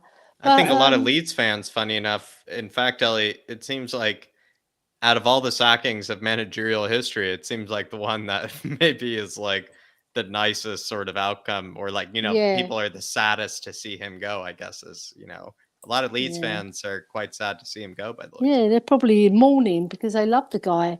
It's like if, say, Conte walked out on us the other day against Burnley, we would have all been... I reckon that would have been the end of Levy as well. Honestly, I reckon that would have been the end of Levy. I'm talking from my heart now, because the Spurs fans would hate it if Conte went, because they absolutely love him. They sing his name more than the players' names, don't they? You know, so that's how much Conte's loved as well, because he's honest. I loved honesty. I was watching Talk Sport the other night, and they were slating him for being honest and passionate. The man's a passionate man. He's a winner. He wants to win, right? There's nothing wrong with calling out the players and telling them a few home truths. And look what their response was. Go and smash Leeds 4-0. So I want more of that from Conte. I want more of that. You're fucking shit. Get on with it. You know what I mean? I love Come on, pull your finger out and start working for the team. All of you work as a team, and they Ellie, really did work as a team. A lot of Spurs fans were kind of upset with maybe Conte's words, but I mean, I was kind of surrounded by Dave and Dermot for this one, who wanted him to say even more. You know, like I know. Where do you stand on it? I feel like I agree. couldn't find where I could stand. Where do you? I'm Greek, right? Greeks and Italian. We're known for our passion, yeah. Right. We say it as we see it, right? And that was shit against Burnley. We were shit. Yeah. We were shit. We didn't have no spirit. That was the most calling thing that I could see. We didn't fight as a team, right? There was individual bits here and there, but not as a team. All right. So against Leeds, I was looking for that reaction after Conte's words, right? Because I think he was ready to walk, guys. I really do. But I think he had a chat with Levy, and Levy don't want him to leave, because he's going to leave if he sacks his ass. Levy will be out the door, I'm telling you.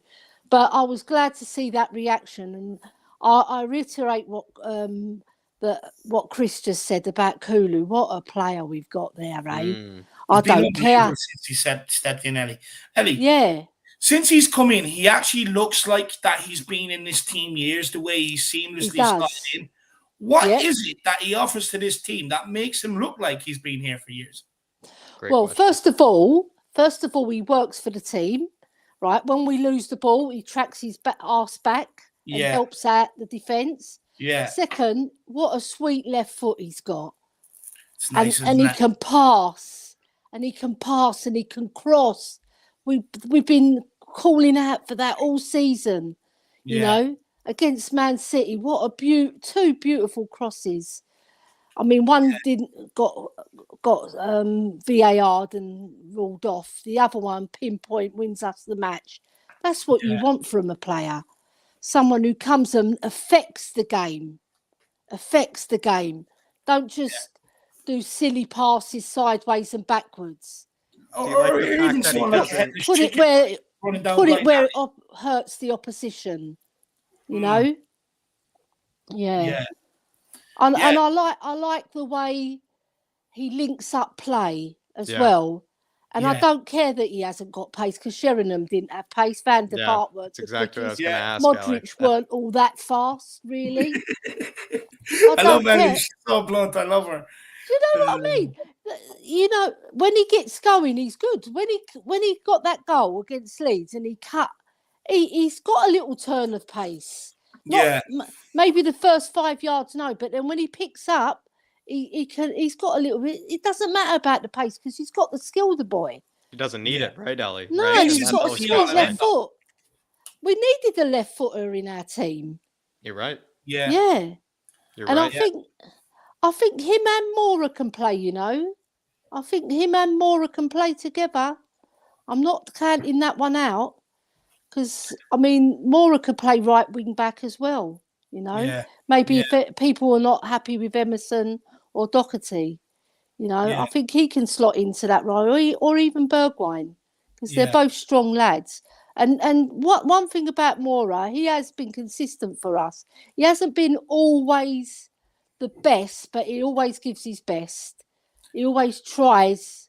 But is that good enough going forward now, Ellie, knowing what Kulu has to offer and how much of an impact he's already had in terms of I've got the a sweet goals spot for Mora in my heart. Yeah. You know when you've got your favourites, right? Yeah. Because he gives his all for Spurs. No, he does. And even when he's off form, he's still trying. He's still trying, the lad. Yeah. And I love him. I think it'll be a shame if he gets pushed out because of Kulu. Obviously, Kulu is a better all-round footballer. He Yeah. is, and he can offer us more. But I don't want Mora to lose out all of the games. I want him to come. Maybe if we get to the FA Cup final, we can play him from the start, because he missed out on the Champions League final, and he really did deserve a start that day. Yeah. And even So when he I've played got a in the soft League Cup spot for final little against City, he Mora. was taken off. Yeah, I know. And he was And he was playing best player on the brilliantly. pitch. Yeah, and bloody Mason took him off, stupid git. I'll have a word with him next time I see him. But David, I've got to say, it was an honour meeting you the other day. Oh my God, for the Do Wolves. you know what? Yeah. I wish I had more time to kind of spend with each individual person. But I'm Yeah, over there I for the know. game at West Ham, and me and Jack are your guest of honour, so we'll definitely be spending a lot of time together, We'll have a having a crack good then, old chat won't and a we? good laugh. Yeah, we will. Yeah, I it was a can't wait. shame, but it was good. Like, everybody wanted a piece of you that night, didn't they? So, you know, it was quite surreal. I was looking at you thinking, you're in front of me, and I couldn't believe it.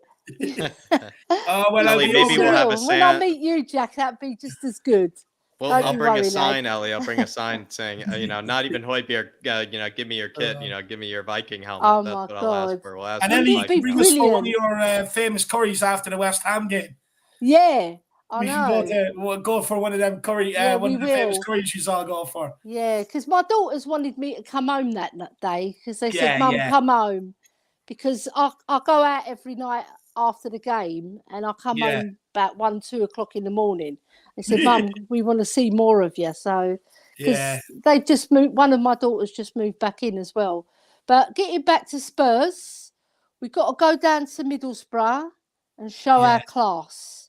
Yeah. All So we what do have you to think do of is this? show our class. What do you think of this year then, Ellie? The bottom dude saying Middlesbrough have a 29% possession against Man United. Do you think we will see a repeat of that tomorrow? Will we be able to dominate possession against them? I think we will. But I think, do you know what? I wouldn't mind them having the ball and coming at us so we can hit them on the break. Because we're fantastic. When we pass that ball into Kane and he just swivels and puts Sonny in or Kulu in, that's fabulous. I love that sort of football. You know, we could do a bit mix and match, you know, take the pressure off us and then hit them, you know. Yeah. I like teams coming at us. I don't like it when they do a low block, because, like everybody else said, we find it hard to break teams down, you know. Yeah. But with Kulu in the side, we've got a really good chance. And Sanchez was getting a bit of a rap today, wasn't he? So, I don't know. He's one of those players you love to hate.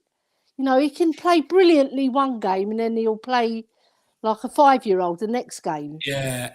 You know. He's so frustrating, Ellie. He's so frustrating. He is. A lot of our defenders, apart from Romero and Dyer, they're the two best. As long as you've got them, they can mop up all the mistakes the others make. Yeah. You know, and I hope to see Reggie back tomorrow as well. Even though Cess, I think he's still lacking a little bit of confidence. I'd like to see Reggie, because he offers a lot more going forward. Yeah. You know, and then we've got Davis to mop up all these defensive errors. So, yeah, because Davis has been good lately, I must admit. He put in 2 great blocks against Leeds, I have to say. Yeah. Very good blocks against Leeds. Bloody brilliant. The way he tracked back, that was fabulous. Yeah. Yeah, so you've got to give him credit. You've got to give him credit, innit, lads? No, we do. But look, Ellie, it's been a pleasure as always. Listening to you has put a big smile on my face. Yes. And I appreciate your time this evening, my love. No worries. And come on, you Spurs, and leave me out. Come on. Come on. Great send-off. Great send-off. Big up, Ellie. Big up, See Ellie. you later, lads. Bye-bye. Go and enjoy your evening. Catch you next time, Thank Ellie. you, guys. Bye-bye. Bye. Bye. What an absolute what an absolute legend. Sneak preview. what an absolute legend Ellie is. An absolute always brings good vibes. Always brings the vibes. I love her. Big up to bottom, dude. Big up to bottom, dude. Big up, Ellie. Just quickly, just back on the bottom, dude. Just quickly. I think they'll have more against us, you know, to be fair. I don't know why. I do. Man United, you're saying? Yeah, more. I think Middlesbrough have more possession against us than what they did against Man United. Look, I know they lost 3-1 to Barnsley there at the weekend, but Middlesbrough, they're a tough enough side to break down. And, Tottenham and Middlesbrough, whenever we played them, they have been close enough games. They're going to pack the midfield and with our midfield too, and what they've shown before the Leeds game and like against Burnley, Southampton, Wolves, and stuff like that, you have to expect that they have identified somewhere where maybe they can get at us, put a bit of pressure on us, get a bit of joy, and maybe pick up that ball. But big up the bottom, do I really, really do appreciate the support. Gurav Tavare TVHK, big yourself up, absolutely love it. He says, I agree with her. Kulu gives us a super left side. No, look. We've been looking, Gaurav, to make that left side, or I guess right side. But we've been looking, to make that right side, a lot better going forward. And Dave, I spoke about this before, and I think Gaurav, feels the same way, where we've been trying to find a third goal scorer. We brought Bergwijn in to be that third goal scorer, someone to be able to kind of help out, Harry Kane and Son, if not even challenge Harry Kane and Son, for goals. It feels like Kulusevski could perhaps be that guy.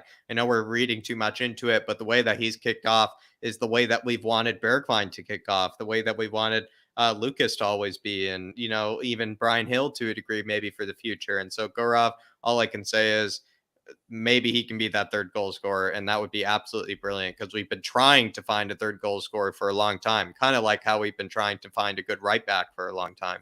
But Moondog here as well saying, I told my missus I don't need pace.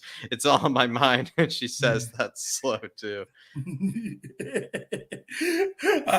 I don't even know what to respond to that now, Moondog, to be honest with you. Look, a bit of pace never hurt any of them, I suppose, but it's all about the intelligence. It's all about the clever movement, man. It's all about the clever movement, Moondog. Yeah, I think it's more about rhythm than pace now, Moondog. Pick yourself up, Moondog. Really appreciate the support. And the bottom dude says, if Lord Paratici goes back to Juve, and if you can get 3 of their players, who would you want it to be? You can't pick Vlahovic or Chiesa. It's tough just quickly to bottom dude. I would say no, I'm not actually going to take him, but I've always been a really big admirer of Juan Cuadrado. I've always kind of thought he's just been a bundle of energy, it feels like, and he's actually scored a lot of clutch goals, it feels like, for Juventus. I know he's like 1,000 years old, it feels like, at this stage, Juan Cuadrado, but I must say, just maybe for flatcapeurotalk reasons, just a quick, bit of respect for Juan Cuadrado. I've always kind of liked him. Delict. Yeah.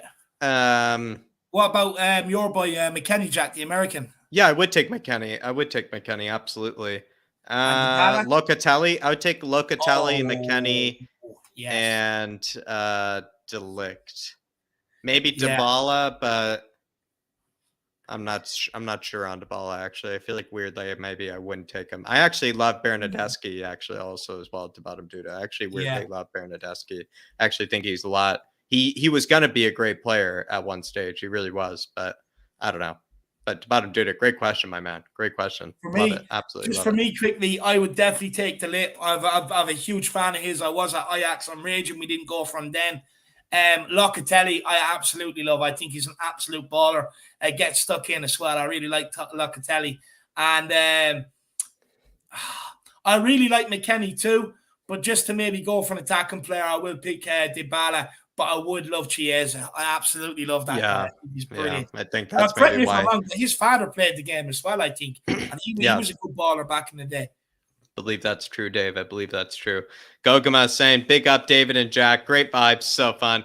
Gogama, I mean, I'm glad that is the case for you. It's good to have you back, Gogama. I feel like, we haven't seen you maybe for, a bit of time as well. It's good to have you back. I'm glad that you're enjoying the show. And like I always say, it Stats with Jack as well, Gogama, which is where I always see you. It's always good vibes, but fan show as well. Big up, Gogama. Big up, Gogama. I really appreciate the support. Top woman. And look, hopefully it wasn't actually. Let me know if it was a nice kickoff for you, the 12:30 on Gogama, because I know sometimes you're watching the game at crazy hours. Let me know if it was a nice kickoff for you, a nice time for you. But big yourself up. But look, let's keep it moving. We've got 4 guests left. 4 absolute whopper guests. We've got Amir coming on now, who is, I really like him. We've also got Dan THFC coming up. We've got Colin from Talk and Ball. And we also got Dermot from Tottenham Tantrum Goal. But look, Amir, my man, how are you keeping, brother? Amir. I'm doing good. I'm doing good. How you getting on, Jackie? How you getting on, David? Doing well, man. doing well. It's, Amir, we're gonna have to stick away, from maybe not talking, delicious foods and spreads and stuff. We're gonna have to talk footballers maybe this time. But it's good to see you, my man. It's good to see you. Pleasure to be on, gents. And what a show we have lined up for us tonight. And just celebrating Kane and Songy. Breaking that record, that ball that Kane played. We've got the best tag team duo the Premiership has ever known, and it's just about really bringing back the glory days now, and it's all about the trophies now with Conte. You know what I mean? I love it. Do you feel like Harry Kane's our own De Bruyne? Do you feel like, the way that he's been passing it recently? He's playing whatever he wants. He's passing it wherever he wants, it feels like, Amir. To be honest, this guy's everything. He's our best striker. He's our best midfielder, and you put him in the box defending corners. He's our best defender as well. It's what can I say about Harry Kane? He's just the man. Yeah, he is the man. Do you feel like Sonny and Harry Kane, are they going to be? I mean, the fact they've broken the record now. What is it like? Do you think it's going to be unbreakable? Because that could mean they're probably going to reach like 50 or something. Then Amir, I mean, could make it unbreakable.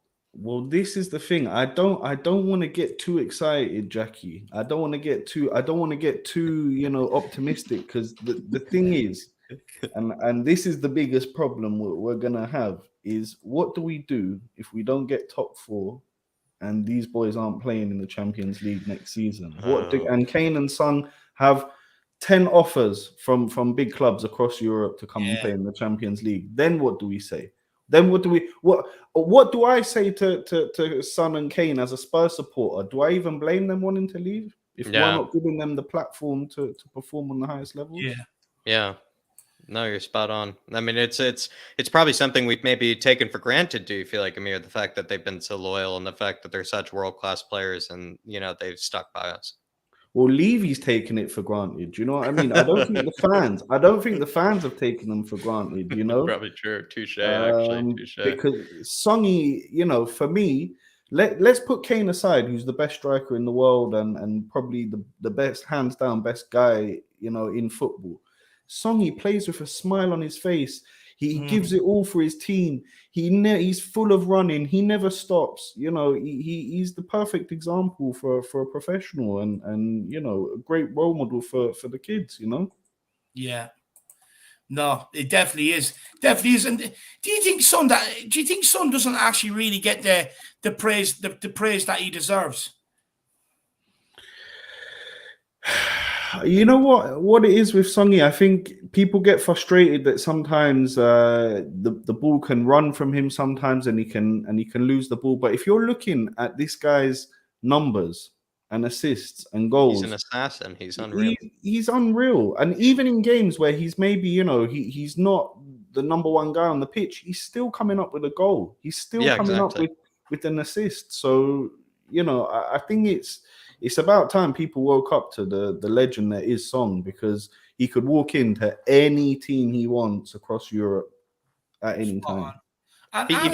Even old Spurs fans would say he could even make all-time 11s. Like that's what we're even talking about. As well. Like Harry Kane probably has to compete with Jimmy Greaves. Unfortunately, which is just the toughest debate probably to ever have. But when you think about left wingers, maybe for Spurs, like Sonny, perhaps already maybe the best of all time. Incredible. And as well, I want to ask you, Amir.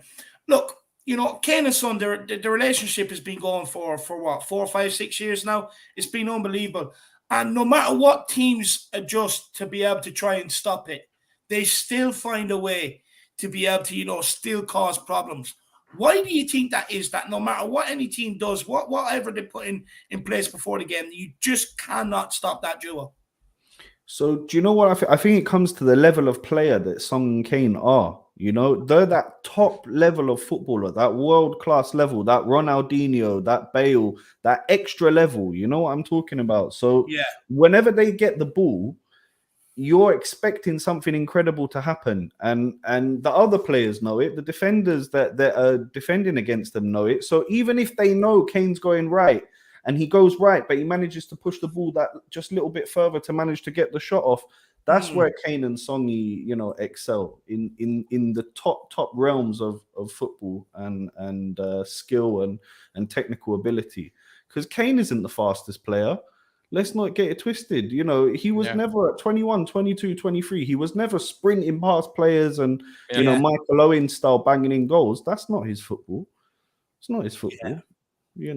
He's way more technically able to pass a player with a bit of skill and know where to find the corners and find a player in space. Yeah, absolutely. And to be honest, I think maybe what we're not even appreciating to a degree about maybe Sonny and Harry Kane as well, Amir, is that they almost can do each other's roles. I think even Potomac put in the comments there, for all of the combinations, it's in fact Sonny has actually more assists for it. Sonny has 19 assists and 18 goals, and Harry Kane has 18 goals and 19 assists. But also the fact that it's kind of split like that is just beautiful when you kind of think about it. It's even, really, isn't it? It's beautiful, but that's what I mean. Isn't that kind of beautiful in a way, Dave? That it is kind of split, evenly in a way. It's not, Harry Kane with 31 assists, or something like that. It's actually quite remarkable. I tell you what, though, Jackie, what will be even more beautiful is to see Kane and Son with an FA Cup like this above their heads talking about at the end of the season. That will be. They deserve it. Who deserves it more than these guys? And Captain Hugo as well. They deserve more than even that. 100%, and I agree with you. They deserve it. We deserve it. But in order to be able to do that, we do have to tighten up defensively. We are shipping a shed load of goals. Have you any ideas how we can stop that? How we can maybe tighten up that back line, stop all them gaps appearing? It's a tricky one, isn't it? Because we've been blighted with injuries this season, and Dyer's just come back in, and I think that obviously solidifies the defense up a little bit. But the chopping and changes of players doesn't seem to help us. If we manage to have a stable back three, back five, and those players, are pretty much stable week in, week out, with adjustment for a little injury here, little injury there. But if you've got that base to work off, like Liverpool do it, with Virgil and Matip, and if we stay to a baseline of Dyer, Romero, Davies, and then choose your victims on the wings, if you want Reguilon and Cess, or if you want Doherty and Royale, whoever you fancy. But if that's the base, then I think you've got a good base to work with. Definitely with Romero. What a player we have there, guys! What a player! How good is he, lad? How good is he? Tell me. Do you know what? It's funny though, because every time he goes in for a tackle, every time you see him clatter the other person. Doesn't matter, gets the ball, doesn't get the ball. I love watching him. He's taking the other player out, and then he gets up smiling, happy. Like, I've done my business. So we were making a joke the other day, and we were on the watch along, that even when he's on the ball, he purposely slows down just to feel some contact. Just so he can get contact with somebody. He's unbelievable. I love watching him. Like, you can just see it. Yeah. As soon as you see a player running, you almost start kind of like wincing. You're like, what's coming. You just see Romero, his eyes light up, and then you see him sprint. You're like, oh no, absolutely. Even when Sonny celebrated the goal, he grabbed like a full fistful of Sonny's hair and was like bobbing him up and down. Most people, they just want to touch the guy's hair, slap him on the back of the head, kind of thing. Romero grabs a full fistful of his hair and shakes his head, as well. It's just the guy. The guy, Amir, he seems to be from another era, you would say, or from another time. Feels like he's maybe born in the wrong decade, you would say. Maybe Romero. I think maybe he's been watching compilations of Vinnie Jones like since he was a kid or something, because that's who he reminds me of. Somebody who's just gonna come in and just take you out. He's fantastic player. But again, lads, these types of players, they're going to want to be playing Champions League football. So it's critical. It's critical. I hear some Spurs fans saying, top six, I'll be happy with Europa League. I'll be happy with this and that. No. I've said that. You can burn me right now, Amir. I've said that. I'm sorry, Jackie boy. No, I'm sorry. It's not good enough. It's not good enough. We should be aiming for top four. If we somehow, we get to the last day and we get top six, okay, we take it, as a second prize. but we have to be aiming for that top fourth, that fourth position. Otherwise, these players are not going to be happy. Conte's not going to bring in the players that he needs to really push us on for going for the top trophies. So we really do have to be aiming for that top four. And I know our form's been so inconsistent, and the 4 losses, that they were terrible. But we do have positives. We smashed Leeds, we beat City, so we can push on from here. And we do have, with regards to looking at the fixture lists and the other teams, we do have somewhat, if you want to call it, easier running than some of the other teams in the top 4 running. Well, it's in our hands as well, because we have United, we have Arsenal, we have West Ham, smash all of them. It's kind of our destiny is in our hands, if you'd like. Now whether that suits us or whether it doesn't is a different conversation. But I would say the destiny is for sure in our hands. But look, come here. Do you think we will finish top 4 or even get to the FA Cup final? I think it's possible. It's possible we get both of those. Okay, we kind of want to avoid Chelsea in the draw just because of what they've done to us this season. I'm sick of them. I'm sick to death of them. I was so happy they lost the other day. Oh, stop. Oh, it was beautiful. There's no love lost for those Liverpool fans as well, but just to see them miss it, the keeper that they brought on, this 70-80 million pound waste of space comes 70 on. million knocked into the crowd. It was a souvenir actually as well. Amir, I actually found it hilarious. Brilliant. He hit it so far, brilliant. You could say it was a souvenir actually. You see it come through Jack's window next week. So we definitely could definitely get to the final of the FA Cup. It's just one-off games, and we all know how good we can be on our day, beating the champions away from home. Incredible. We can definitely do that. And with regards to top 4, okay, we've had our bad run. Burnley, Southampton, Wolves, biggest cock-ups ever. And we just got to put that in the past now. Look towards Everton, look towards United, and look towards pushing on and really, really fighting for this top 4th position, because it seems like nobody wants it, lads. United throwaway points to Watford. Arsenal last minute, they'd somehow get result against Wolves. Nobody wants it, lads. Nobody wants it. We may as well go and take it. Spot on. Absolutely love it. But look, Amir, where can people find you? Have you got anything you want to plug, my man? Also class as well, Amir. Absolutely loved it. Brilliant. Just like Ben, I would say, just like Ben, flew by, my man. It's flown by. Oh, it was a real pleasure to be on, lads, and it's a real pleasure, speaking with you guys. And I just want to congratulate you, Jackie, as well, on getting to 1,000 subs over there over at the Euro Talk, and the Irish Hotspur. I just want to congratulate you on a fantastic channel, on uniting the Spurs family, doing some great work. You're out in London as well. Brilliant. Just keep it all up. And Are you in London? Yeah. No, not at the moment. Not at the moment. I was back. I managed to meet up with a few of the We Are Tottenham boys. I was over there for a little holiday, just for a couple of weeks. But are you heading back over for around the West Ham game by any chance? No. Oh, I wish, lad. I wish. No, I'll be back. I'll be back probably next season. For next season, yeah. I'll be back. Well, look, let me know when you're back, and I'll try and get over and meet you for an old pint or two, man.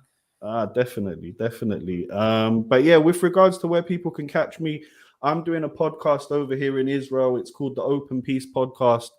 Now, usually we do deal with just issues, Israel, Palestine, and the kind of conflict over here. But obviously, with things that are going on right now over in Russia and Ukraine, we've turned our eyes to that situation, and we're really trying to promote peace and an end to the conflict as soon as possible. And I think it's a big testament to all the football family across the world that is really united. And, showing really a lot of Ukrainian players a lot of support. Man. Yeah, showing a lot of support for the Ukrainian people, and I think that's just a really fantastic thing, and you should definitely keep it up. So if anyone wants to come and check it out, you can check out the Open Peace podcast. And yeah, it'd be fantastic to have you along. Yeah, love it. Well, everybody, Amir, I think, is a very, very well-spoken guy. I think he absolutely dominated this talk right now. He gave even me, some higher expectations, definitely, as well, when it came to top 4 and everything. You've So got to I look like at what it, Amir had Jackie. to say. Top four. Look, second prize. We can cry over second prize. If worst comes to worst, we'll take Europa League, but we gotta be aiming for that Champions League spot. Have to. Yeah. Completely. I'm with you. I now. love for you in the comments as well, Amir. Well-spoken guy. So everybody head on over to Open Peace Podcast if you want to hear a bit more of Amir, because he's given some great answers. I bet he can give some good answers on other topics as well. But Amir, make sure you keep coming back speaking to us, my man. It's been a pleasure. It's been a pleasure, my man. Yeah. No, the pleasure was all mine, lads. The pleasure was all mine, James. No, I love it. Well, look, Amir, big yourself up, and I'll see you soon. Maybe on the pre-match pump up tomorrow. Who knows? You never know. You never know, lad. Big up from here. Love it, I'll see you soon, man. See you. Guys, I already see a lot of love for Amir in the comments, but keep getting it in. Everyone loves it, but honestly, there's a lot of stuff people absolutely love him. He smashed it. So big up, everybody. Aaron Dove, I'll be honest, I wanted to keep it up just so you could keep seeing it. Kildare. 22 years, he finally done it, my man. I'm still buzzing over it. Still buzzing. Sorry it ruined your weekend, but, you've had many great weekends with the Dubs. So, I had to keep it up there. But, no, I do love it. Big up, Aaron. Brad Matthew says, good evening, lads. Sorry I'm a bit late. Great win Saturday. Hopefully the same tomorrow. Where are you, Brad? Dave, he never misses it. He was on the cheese room. That's right. Okay, so Brad, of course, he has a good excuse. Because I was going to say, Dave, he mentioned this as well. Brad, I would say, everybody, probably the most consistent and the most loyal as well when it comes to this fan show. Dave, he shows up always 10 minutes, before, always gets his, his spots, even offers his spots to others as well. He's always in here. Brad, absolute legend. And I would say we definitely have missed you, but I'm glad that you were able to, at least give your opinions elsewhere, at least for tonight. Big up, Brad. Yeah, no, big yourself up, Brad. Big up, man. What an absolute legend. What brilliant, Brad. Daniel Larson says, would love to see Joachim Mela as right wing back. Jack, we were only saying this earlier on that, look, we'd love it, but we don't think it'll happen. Yeah, Dave, you kind of said that you don't think it could happen. I could kind of see where you're coming from. You didn't really say why, but I feel like maybe to potentially back you up for maybe why. He just seems like somebody that could either stay in the Serie A. I feel like somebody that, might move to potentially, who knows, a Juventus. He might move to, another club like an Inter Milan. He might move to an AC Milan or something like that. Also as well, I just don't really see him, moving to a club like Spurs, to be honest. I think as well, David, he is actually quite young, Joachim Mela, if I'm not mistaken. So will he be that player that potentially Conte wants? I'm not sure. I think everybody likes him. Everybody wants him. But I'm not sure if he's actually going to coming up to Spurs. But I bet we've taken a look at him, Daniel. Big yourself up. No, big up, Daniel. Big yourself up, my man. And look, probably a reason why you should subscribe to Flat Cap Eurotalk if you haven't, because we'll definitely take a look at him if that's what the people out there want to see what he's like. And Faz Radford says, who was last signing? Who was last signing better than Romero, Kulu, and Bente? Of those three? Yeah, maybe I think it was who was the best signing. I would say Romero still. Yeah, I would say Romero, Kulu, and then Bentancur. I would say. Wow, because the Bentancur, that's tough. The Bentancur, you can make a solid. Position like it was a key priority, but Jack, I've been a big fan of Kulu before you even signed him. Yeah, that's fair. So fast. There's your answer. For me, it's Romero, Bentancur, Kulu. Dave is Romero, Kulu, Bentancur. So there you are, Paz. Good question, my man. Good question. And then Gaurav saying, I hope we reach top 4. We can't play championship football with Skip, Winks, and Højbjerg. We need players like Eriksson, Ndombele, Bentancur, Kessié, Lo Celso. I mean, Gaurav, I completely agree. You reach Champions League, you need a higher pedigree of footballers. You also need much higher quality depth. because that's what happens is you need depth for the Champions League and then you need depth for the Premier League, which basically just means you need 2 quality players in each position. And Spurs are certainly not the club to really have 2 quality players in each position. That's what to a degree kind of worries me about getting top 4. That probably puts more pressure on Daniel Levy. Will Daniel Levy actually satisfy, those sort of squad needs? I'm not so sure. So that's why I kind of always thought that maybe Europa League is to a degree more our level with what our squad is at. But you could say that Champions League, it guarantees that players like Sonny and Kane and Romero, like Amir was saying, will stay and, we'll see potential with the club. And also it means that maybe players like Jules Koundé and, maybe bigger players that want to play for a Champions League club will actually come to us, like a Pau Torres even, would come to us only if we have Champions League. So I definitely see where you're coming from, Gaurav. I definitely see where you're coming from, my man. Yeah. Big up, Gaurav. I really do appreciate the support, my man. I really do appreciate it. And then as well, Talking Ball celebrating 3 months as a member, saying top 4 is still on, lads. Teams like Man U are dropping points, he says, Dave. Yeah. And he's spot on. Look, United, they dropped points against Watford at home the other day. Who saw that one coming? So look, as much as creative players Man United have, they don't seem to be taking the chances. But, and they're just not getting the results done. I think there's a lot more problems there. And look, West Ham as well. I know they bet Wolves, but they've also been throwing points away. It's Arsenal, the one that we need to worry about. They have picked up a bit of a head of form, a bit of steam. But look, I'm quietly confident that won't keep going. Arsenal always find a reason for it to implode over there, to be fair. But big up, Colin. Big up, my man. And look, he can have his say when he's on next. There's only one more guest before him, and then we have Colin, and I can't wait to speak to him. But look, before we do get on to him, I'm just running to the Jacks quickly, Jack. I'll be back in 1 second, but we're going to get on the next desk, or next guest. Sorry, not desk, next guest. And that is Dan. How are you keeping, my man? Doing good. I'm doing good.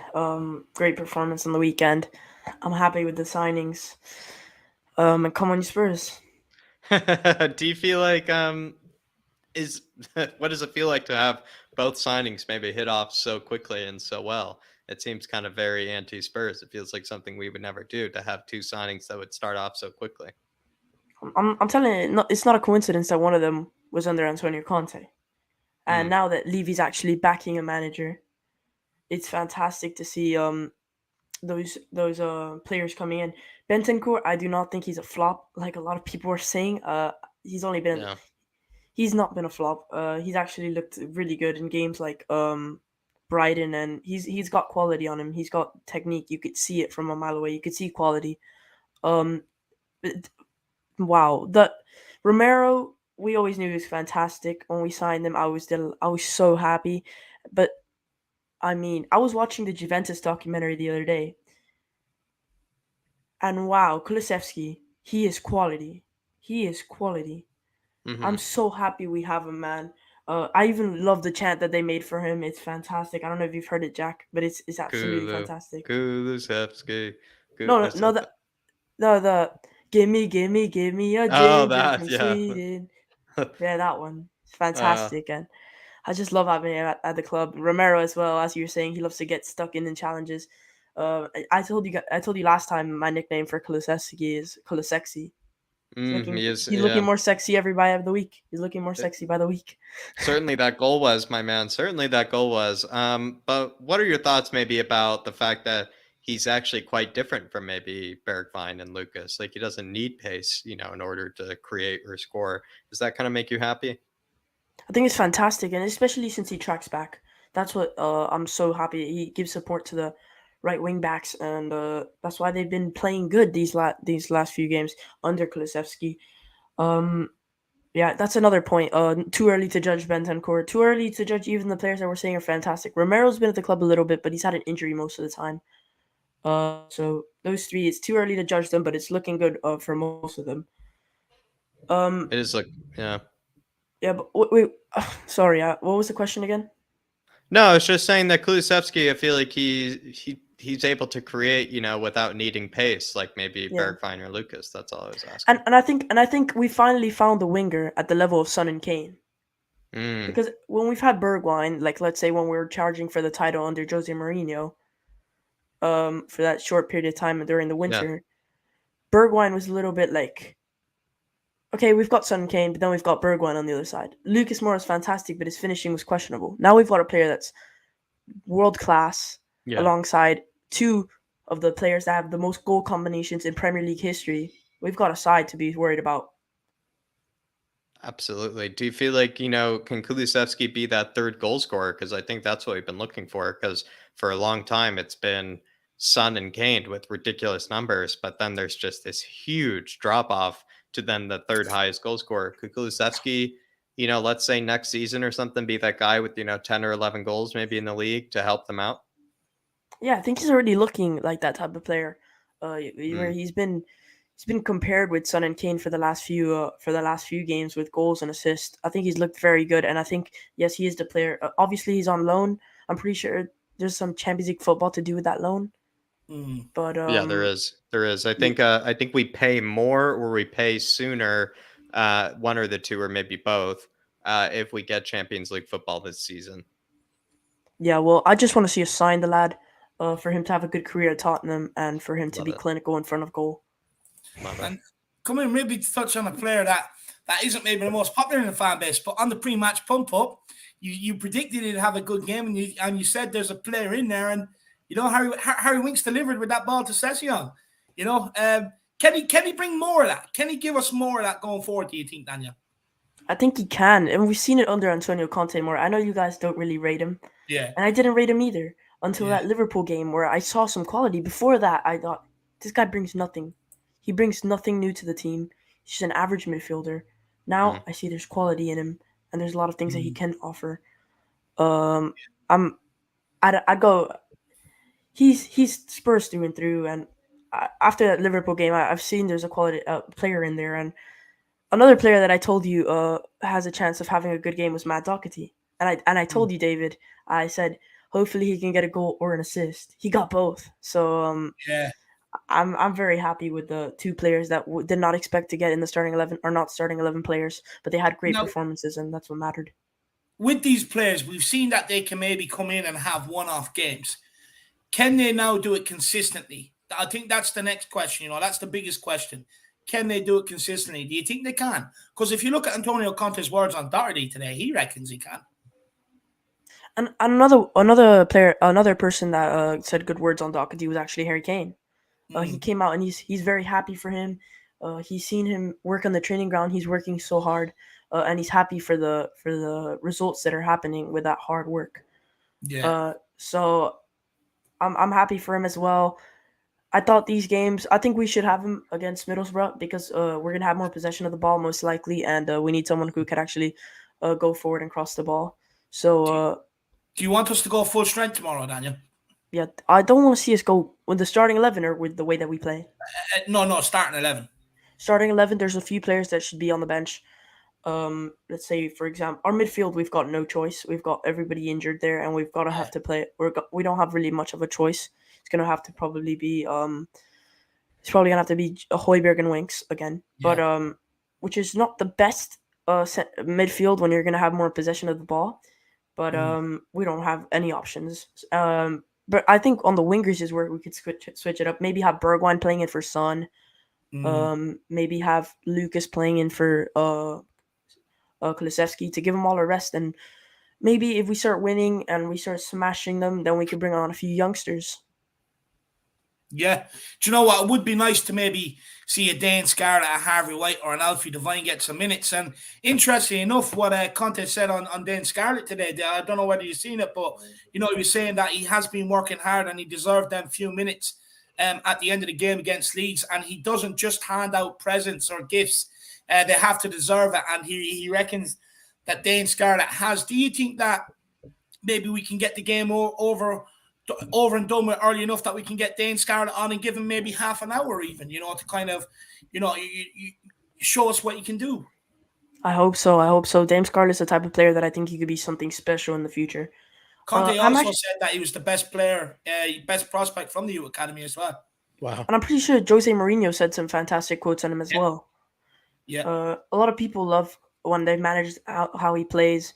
I think he could be something special in the future. Maybe we could just send him off on loan so he could get a few minutes next season, and then he could start playing regular minutes as a Premier League forward.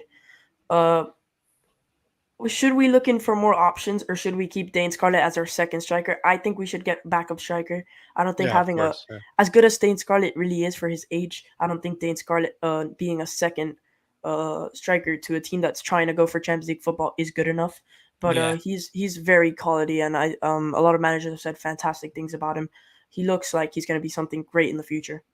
Yeah, no, he does. He does, and look, hopefully we can nurture him well enough to be able to get him into the senior team and maybe give him a chance of exploding on the scene for sure. Look, against the last game against Man City, we won. We failed to back it up against Burnley. Can we back it up tomorrow after that great performance against Leeds? Can we back it up tomorrow with another win? Yeah, can we be consistent this time? I hope so, man. It'd be so typical Tottenham to lose to Middlesbrough. But after that Burnley performance, I think the squad, after having Conte's quotes, I've actually seen a tweet now. This is by Jonathan and Veal83, which supposedly, and he says Tottenham boss Antonio Conte insists there is always a strategy behind his dramatic press conferences. Yeah. So I think a lot of people are saying the last one was to motivate players, Daniel. Look, it worked, didn't it? I hope the motivation sticks for the next few weeks, because if we can't be seeing it now and then. The team needs a motivation, so we're gonna come out. It has to be like one motivational call, and then after that, they're firing in colors. But look, guys, thank you so much for having me on. It's my nan's birthday today, so I'm gonna go. I'm gonna go off and celebrate. Happy birthday! All right, thanks for having me. See you. No, it's a pleasure, Dan. Absolute pleasure, my man. Absolute pleasure. Come on, you Spurs. Daniel, hopefully we see you on the pre-match pop-up tomorrow, my man. But there you have it, guys. That's Daniel. What an absolute legend. What a man. What a man. A good call-in as well. But look, we have to thank certain people for the sponsorship of this show, Jack. Take it away. Yeah, Dave, we have to thank Manscaped for sponsoring this episode of the Irish Hotspur, this fan show, everybody. Manscaped, of course, are sponsoring us this February. And this February, of course, was, the romantic season. But, in case you did miss, that romantic time, you can still take care of yourself with that code FLATCAP. With that code FLATCAP, that gets you 20% off, everybody. It does allow you to be able to get that, that full performance package that Dave and I have actually been lucky enough to try ourselves, everybody. So it's not even just kind of, talking points for us or anything. These are actually products that Dave and I have been lucky enough via Manscaped to be able to use ourselves. And it's something that Dave and I would say actually would recommend. It's become actually something, Dave, that we probably could realize that maybe we've needed all along, maybe embarrassingly, I would say, probably Manscaped. It's kind of crazy, probably what we used to do as guys. But everybody, the full Manscaped package, the full performance package 4.0 comes with that lawnmower. It comes as well with the weed whacker, which is for the ears, for the nose and everything. Comes also with plenty of good things to make you smell good down under, Dave. But I mean, is there anything maybe specific, Dave, that you feel like maybe the Harris Army should take a look at with that 20% off? Yeah, well, look, they also do the refined cologne, Jack. That's unbelievable, and I spray of that as well. Look with the performance package, you also you get the ball toner, the ball deodorant as well. And also comes with the anti-chafing boxer briefs, Jack, which I think have actually now become my favorite set of boxers. They are really, really comfortable, lovely material on them. And look, it has that travel bag for that weekend away. What I will say is that you need to get with the times. Everyone's trimming down, whether it's your fat on your body or the hair on your body. Everybody is trimming down, and what I would say is less is more, especially in the terms when you're looking at it visually. If you get what I mean, So look, I was one of them guys. I was a bit of an outdated man, but honestly, this has completely transformed my life. So you have to get off to Manscaped and get that performance package and get with the times. I would say get with the times. And maybe the last few things I could say, Dave, is that those two things that you mentioned with the travel bag as well as the boxers, they actually come free with the full performance package. So they're totally free. The boxers, I would say, embarrassingly, I kind of find myself wanting to wear like multiple days in a row. They're that comfortable. The travel bag is actually probably one of the sleeker kind of looking travel bags that you could probably have, especially for those kind of things. And then as well, Dave, I would say, you know, they even have a few different deodorants, toners, as well, to make it smell good down there after you use, you know, the weed whacker and you use the lawnmower. So to be honest, Dave, I would say Manscaped, they just kind of have a bunch of goodies that you would be actually quite surprised by, that maybe are kind of our favorites. One thing I will say about them, about Manscaped, Jack, is that, you know, sometimes you buy items and then, you know, you're left looking around and you need something else to kind of help you with. Manscaped have thought of it all. They've put the whole thing as one package. So no matter what you're doing, there's nothing else you need more. And that if you do need it, Manscaped have provided it. So, you know, Manscaped are definitely taking us into the new era of grooming. 100%. I have to say, absolutely brilliant. And, you know, shipping is free, you know, if you use that flat cap code, guys. So everybody Manscaped down there below, get 20% off at Manscaped with that code FLATCAP. Do use that code FLATCAP, get 20% off. Been told before by some people, sometimes you might even use that code on top of already another, you know, sort of discount that they may be offering. You could even get up to like 50% off. I've seen people show it to me before, but do head on over to Manscaped, everybody. Use that code FLATCAP, brought to you by the Irish Hotspur, that code FLATCAP, and head on over to Manscaped and take care of yourselves, everybody. But that is the end of the plug for Manscaped. Do thank Manscaped for sponsoring this episode of the Fan Show. We're going to keep moving on. We're going to keep moving on to the super chats here, Dave. From I believe the last one here is from Dark Sun G, saying Gooner still have to face us, Liverpool and Blues. Yeah, so Arsenal still have to play us, Liverpool and Chelsea. Yeah, look, I honestly don't think Arsenal will keep it going. I do believe they do find, like we don't even need to stoke the flames.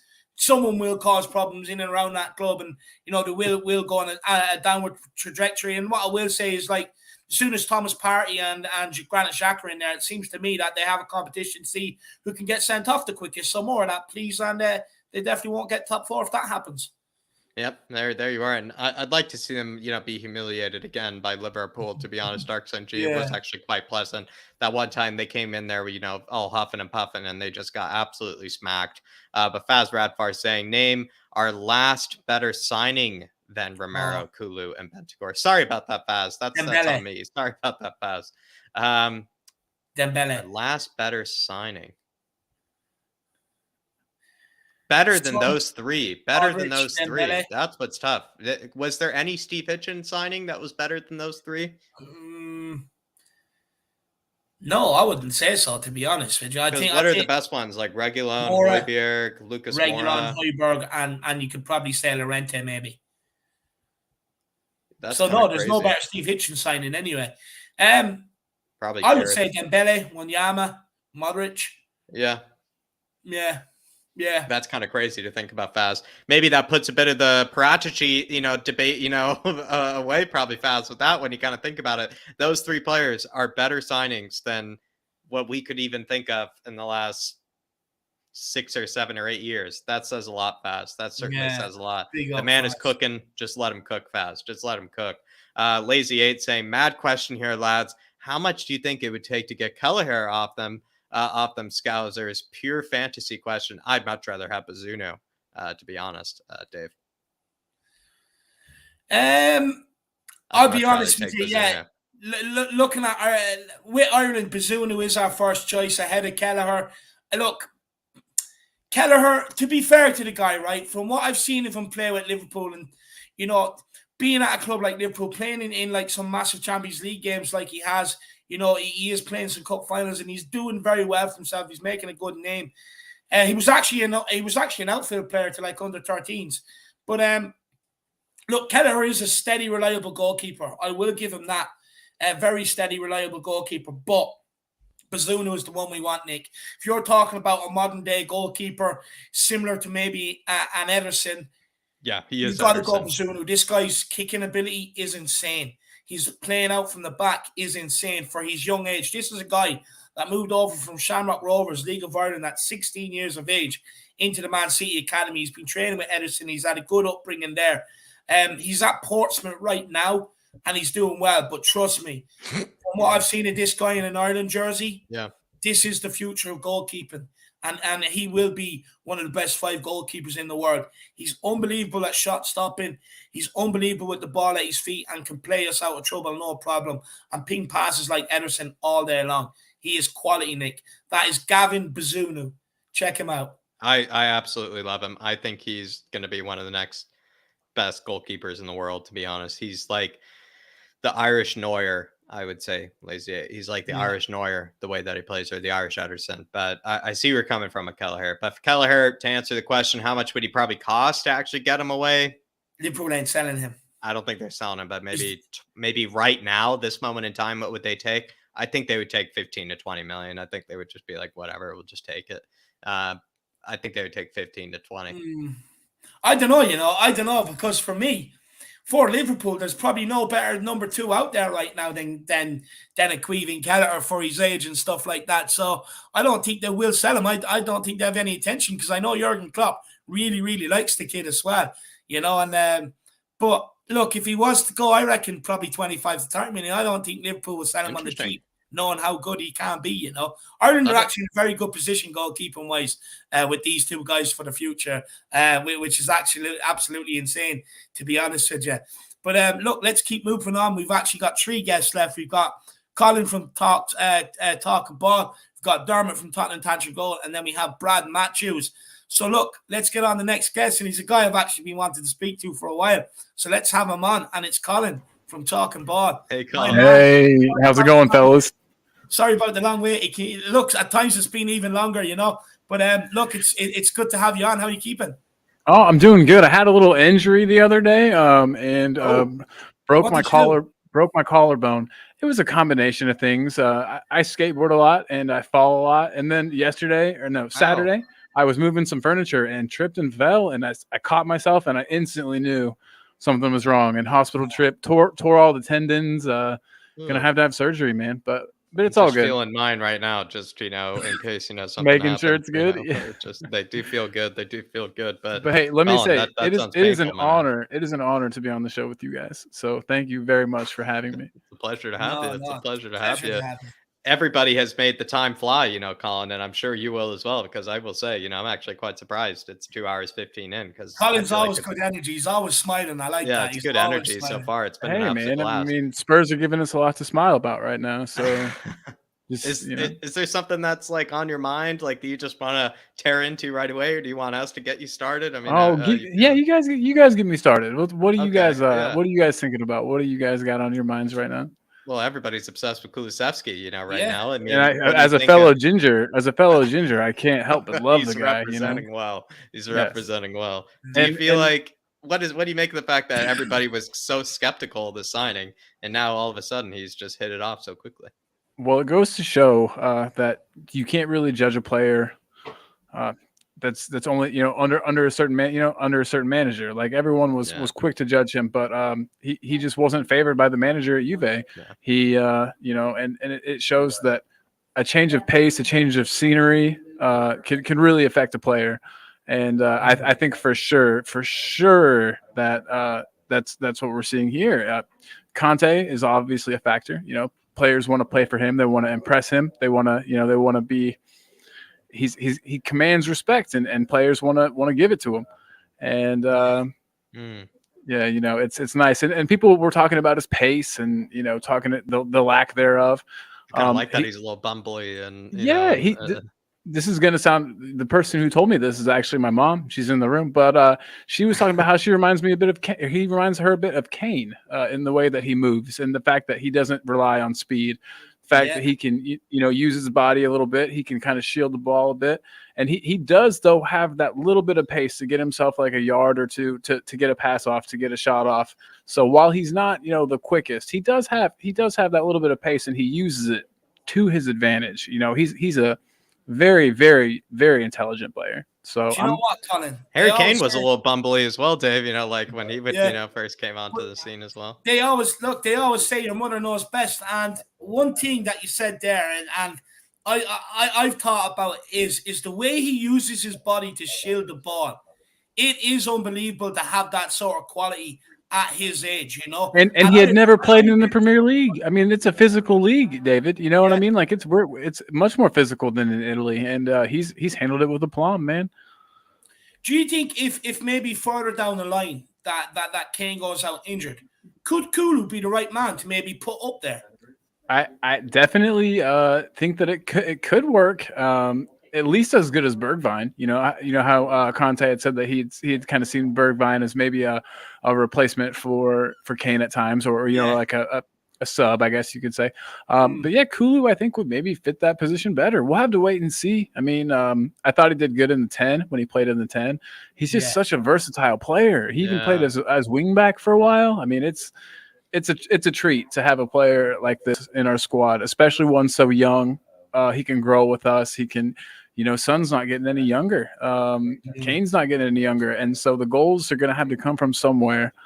And I think that Kulu's the future. I mean, I hope he's with us for a very long time.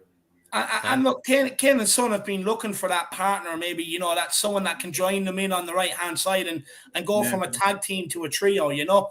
Has Kulu now cemented that right-hand side spot? And if so, what is it that maybe a Lucas or a Bergwijn need to be able to do to maybe take that off him? Well, good question. I think it's all kind of going to be a little bit opponent dependent. There's sometimes where we really benefit from like Lucas's directness. And the fact, and I know that he's annoying. I know he's a frustrating player. He seems like a headless chicken. He puts his head down. He'll run into players and lose the ball. But sometimes he is literally like our only attacking threat at times. He creates chaos for us in a good way. Yes, and especially against teams that like to park the bus. He can dribble very well. His close control, you know, is great. And so I honestly, I think Kulusevski will play a lot of the big games. But I think maybe against smaller teams, we could maybe work Lucas in there to, you know, just cause that havoc, kind of move defenders around, create some space.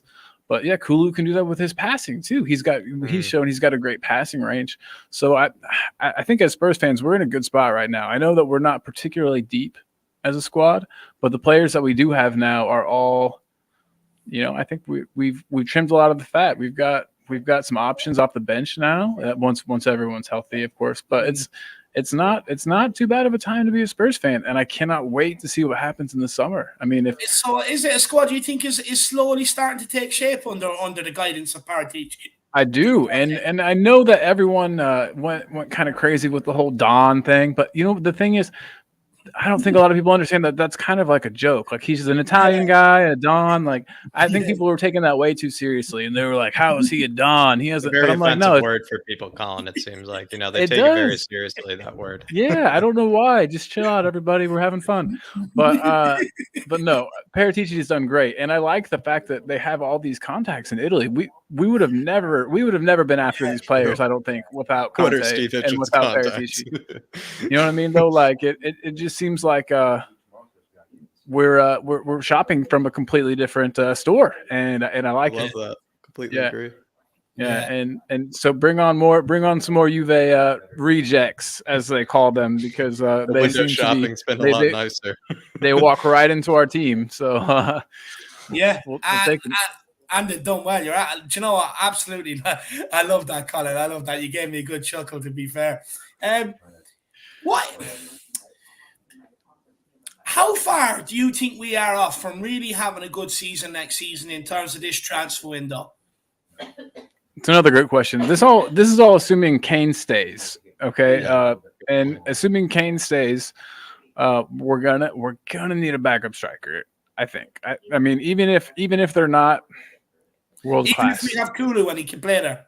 Yeah, I think so. I think we need a dedicated striker, and maybe somebody that offers something a little different than Kane. I loved you mentioned Llorente earlier, and I love that he offered an instant plan B with his height and with his strength. Yeah. And we could kind of, play the sort of Giroud ball. We could kind of play him as a target man, and I think that would be nice. Mitrovic from Fulham. I've been a big fan Bro, of his. bro, You just put the ball in the box. He's God actually so also much as for well. saying that. He shat on Ivan Toney's Dude, I am record all as well. over Mitrovic. I don't know if you watch Tommy Talks Ball, another great channel. Yeah. But he and I have been on the Mitrovic train since last summer. We were like, why hasn't anyone gone for him? I know that he had a poor season at Fulham when they went down. He doesn't play well in the Premier League. Is kind of they think he's the championship bully. I think that a lot of it came down to Scott Parker, because in the season previous to that, he did score, I think, 9 goals in the Premier League, which is, not nothing. And I mean, I think he would be great. Playing for, that's like actually quite respectable. Absolutely. And man, if we still had Jose Mourinho, he would be the perfect Jose player. But no, I still think he could definitely do a job. Troy Deeney. He would have been the Serbian Troy Deeney for us. Yeah. Or even the Serbian. Oh God, what was the Chelsea dude that used to? And then he went to Atletico. Why can't I think of his Costa? name? Yes, the Serbian Costa. That's kind of how I see him. Whoa, But yeah, he would be a great shout. And then I think obviously the defense, we need it. Some more defenders. Ben Davis has been phenomenal this season, but I don't think that he's I don't think we should be relying on him to be our starter next season. But he's a great option to have. He slots in so well to that leftmost center back spot. And so backup striker. Man, this is tough. Backup striker though, we definitely could use. I don't know. Do you guys think we need another defensive-minded midfielder? We've actually we spoke about this, I think, after a game. If we really were being honest, if you wanted to complete the whole team, and stop me at any stage here, Colin, but we were saying you need another goalkeeper because it seems like Ellie is not doing it for people. Oh yeah, no way. Need a left-sided center back, like you were saying, carry off of you with Davies. Right-sided center back, potentially to replace Sanchez. Yeah. And maybe to help Romero. I think you need 2 center mids just for body's sake, and just to, just potentially. But maybe you only need 1 because Pape Matasar is coming back. So maybe that's so true. That is very true. That is something I actually forgot about. One. So maybe only need 1. I think you need 1 more ball playing midfielder. I think one more ball playing midfielder. Højbjerg and Skip, I think you're covered defensively wise. Papa Matasar you have in there maybe as your 5th choice. You have Bentancur, and then you bring in 1 more ball player so that when he comes out, you put someone else in. You know what I mean? That can play the similar way. So you're not seeing that massive drop off in quality. Look, ideally you want 2 world-class midfielders in here, but if you're looking to maybe balance out the squad, you're talking 1 midfielder for sure. At least I would say another 2 centre-backs, definitely another 2 centre-backs. Right wing back. Right, another right wing back. Yeah.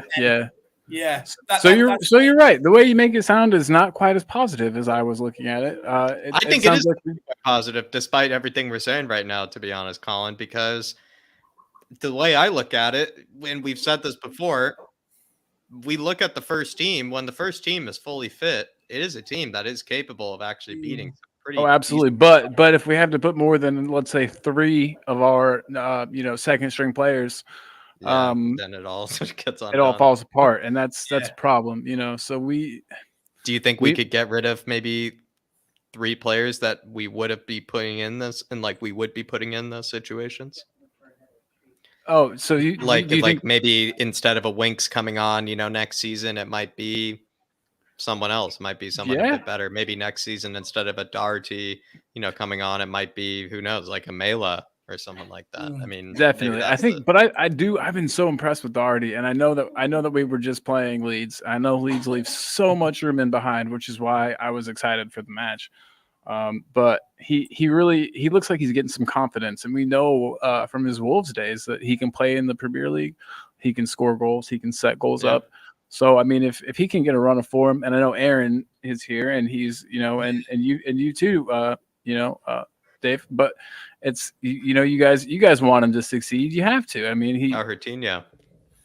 I want him to succeed. Look, I can't hide away from the fact that probably up until the Leicester game, I can think of 1 good game he had last year against Sheffield United, but he's been very, very poor. But you look at the Leicester game, he came in, he made an impact down that right side, changed the game. Definitely. You look at this Man City game, he came on, that block he made in the video of him, giving celebrating. He was so pumped up about that block, man. Yes. Yeah, and then you look at the Leeds game, another good game.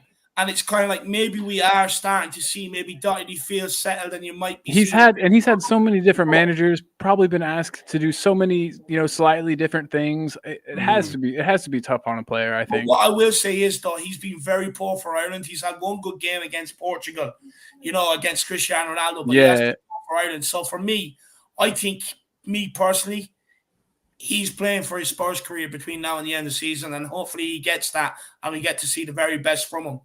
Yes, sir. Oh, I'm on the same exact page as you, man. I think this is do or die time for him now, and I think he's going to surprise us. Conte is a great coach, not just manager but coach. Yeah. We've seen him make individual players better, and that's something I haven't really noticed since Poch. Poch was able to do that as well, and I think it's just instilling confidence in players. It's letting them know they're trusted. That's all very important stuff. And as far as the match tomorrow, as long as the lads go in and take it seriously, I think we're good. I think that we're safe. But we gotta go in with that same killer mentality that we did against Leeds. If we take them lightly, which we have a bad habit of doing, we play kind of down to the level of our opponents at times, and we definitely can't do that tomorrow. But I know that Conte has told the players the same thing. I know that he's probably picked his team very carefully. Yeah. And but I do think we're going to see some of the big guns. You guys think maybe we'll see Kane or Son? Yeah. I think we see both, to be honest with you. Yeah, I mean, at this point, it's like I keep saying do or die, but this, we're done after this if we lose this match, and so this is kind of Conte's cup here. So I know that he'll be 5 substitutions in the FA Cup as well. No, you don't only 3? I don't think so. I think it's only 3. Gotcha. That's a bummer. What didn't we get 5 against Morecambe? Did we?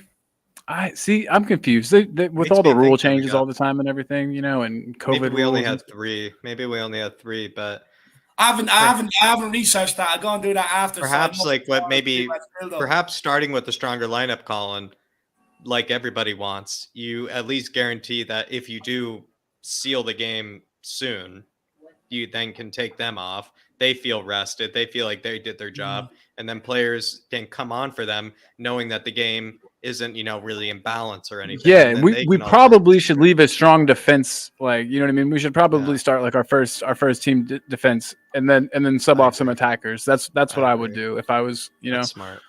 Yeah, just because how scary it is to sit on even a 2-0 lead. I mean, is a scary thing to sit on and try to defend for a long time. And we know that we're Spurs and we don't keep tons of clean sheets. So just an update on the subs. I think it is 5. So teams are able to name 9 substitutions and field 5 of them throughout the game. Awesome. I would say then when you say then, Colin, that means you start with a strong lineup, knowing that you can make 5 substitutions in case it's 2-0, 3-0 by 60th minute or something like that. You're spot on. No, that's a great plan. But gentlemen, I hate to be this guy, but I got to run. But look, before you do, Colin, I want you to plug your channel. I'm going to put the link in the chat. Give us the link in the private chat. Because believe it or not, your first video, you made the first 2 with your mother. Correct me if I'm wrong. Yeah, I watched them, lad. I've seen your channel grow from the very first videos. What they're doing them with your mum. So you and your mum keep supporting Spurs, and I know you're over there recently as well. So I absolutely love that. But look, I'm putting the link to your channel in here. It's in here now. Just let people know what it's all about, man. Hey, you're a good man. So the channel is called Talkin' Ball. It's just kind of a play on cock and ball, and we have 2 shows at the moment. The first show is, am I allowed to curse on this? Oh yeah, work away. Yeah, well, I curse every second word. So lovely. Okay, so the first show every month, not tonight due to injury stuff, but we have a Monday night show, 10 p.m. UK time, called Chatting Shit, where that's what we do. It's usually Spurs related, but we get off topic and we get a little wild sometimes. Then Thursday nights, same time, we have kind of a more tactical, nuanced show. I run the channel with my good buddy Tiago, and Thursday nights are his show. It's like a tactics show. It's sort of we go over the previous game, and then we preview the upcoming game. And so yes, Thursdays, and then we also do a Spurs game show that's been on a really long hiatus. That's coming back soon. If you want to follow me on Twitter, at TalkingBall1. All the updates will be there. And then if you subscribe to the channel and click the bell, you'll be notified, and you won't even need. So yeah, just hop on over to the channel. I'm at 177 subscribers, and I'm trying to get what I'm looking at. Let's see. Oh boy, let's get up there, everybody. Let's get them up to maybe. I would just say let's get up to 180 now. Next time you're here, 200 is what it's got to be at. Hey, and I was gonna tell everybody when I hit 100 subs, me and my friends did the one chip challenge. I don't know if you've heard of that. It's like the hottest chip in the. You had to wear like gloves whenever you touch it. Whoa. We're doing another one to celebrate 200 subs. So that'll be live. Even more motivation. We gotta hit 200. We gotta hit 200. So. Hey, and again, thank you guys so much for having me on. I watch you guys all the time. It's awesome to be part of it. So thank you. No, I appreciate it. And look, make sure you come back and see us again, my man. It's been an absolute pleasure. So it has. Flew by. And everybody, please do get over and check out Talking Ball. You have a few people in here saying they've just subbed as well, my man. So yes, everybody do get over there and check it out. It's a fun time, and we open especially on Mondays. We just throw the link in, and so anybody can jump on. It's open for everybody, and it's just come and have a great time. No, big up, my man. And look, all right. And I'll end it with like everybody else. Come on, you Spurs! Come on, you Spurs! Absolutely. Big up, Colin. Absolutely smashed it. Absolutely smashed it. Time flew by. Dave, they're flying by with everybody. I must say, they're flying by with everybody. I would say everybody's on the game today. Everybody's on their game. But I guess we just keep on moving on. Except for I believe to bottom, Duda had that super chat. Yes. Just a second to bottom. Just quickly, Brad and Dermot, let me know if you want to come on together for 15, 20 minutes. You know, we can all have a good conversation. Or have your own time. Or have your own time. You know, rather be with us or whatever you guys prefer. Whatever you guys prefer, just let us know because there's no pressure at all. There's no pressure at all. The bottom dude that's saying, how about Roman Yaremchuk as the backup striker? Yaremchuk and Darwin Nunez, I would take either or to bottom Duda. I think both of them are quality strikers over at Benfica. What's actually funny enough as well, Dave, is that Benfica seem to have made some very recent moves, to replace Vinicius. Yaremchuk they brought in for this season. I think Darwin Nunez they brought in like a season and a half ago or 2 seasons ago. They seem to be going for really younger, kind of higher quality sort of strikers. And I must say, I'm actually quite jealous of Benfica strikers, and I would take Yaremchuk or I would take Nunez. But Dave, you did see Yaremchuk, I think, in the Euros with me, and the guy is actually, at least physically, is quite powerful and quite strong and quick. He is a quality player. You know what, Jack? Yeah, this is a guy I've heard you talk about me. He was brought in. I think we watched a bit of him when you and I watched Ukraine. Yeah, and he was brought in to replace Carlos Vinicius as well. Would I take him at Tottenham? Do I think he's good enough at Tottenham? I don't. I'll be honest with you. I don't think he's good enough to come in and play backup. Look, like I said, I would much rather go and get a Mitrovic. He's been in the Premier League a couple of times. He scores the goals. You put the ball in the box. He wins a lot of them as well. And he just provides you that different option. Maybe that option that we maybe could have needed against the Burnley, where you can get the ball out your feet, put the ball in the box in his direction and let him go and smash people out of it with headers. And I do think, they'd probably cost in around the same price as well, to be honest with you. I just think Mitrovic is better and he's Premier League proven. Someone like Yaremchuk, it's a bit like Carlos Vinicius. You're taking a gamble. And with Yaremchuk, I'd rather bring them in on loan and see what they have to offer rather than splash that cash because it is a gamble. Whereas at least with someone like a Mitrovic, you can splash the cash because it's not a gamble, if you get me.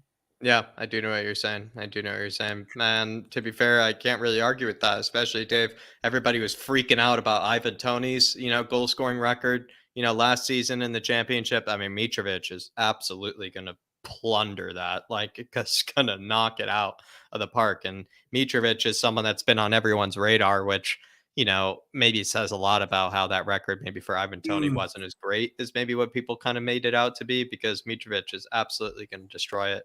But bottom Duda, really appreciate it, my man. And all I can say is that I believe, Yaremchuk, I think he came from Genk. I think he's from Genk or Ghent. But he came from one of those Belgian teams. But I really love him, and then I would be happy to take him, dude. But big yourself up, my man. Big yourself up. Football sauce. Look, we have 2 more guests, and we will be ending it off there tonight. But look, get in contact with me in the socials, and we will find a way of getting you on for the next one. It's on every single Monday, my man. Every single Monday. Big up, Matt. Really appreciate it. Look, we're not too far off. We're getting there slowly. And also, I want to say hello to this guy. I love him. It's Thomas, or not Thomas. Where is he? They got Where Matt is he? C, though. Kenneth. It's Kenneth. Big up, Kenneth. I hope you keep well, man. Keep up the good work, Kenneth. I hope you're doing well, brother. I really do. But look, okay. 2 boys said they want to come on together. So look, let's get them on. Let's get them on. The first one we have is Dermot from Tottenham Tantrum Gold.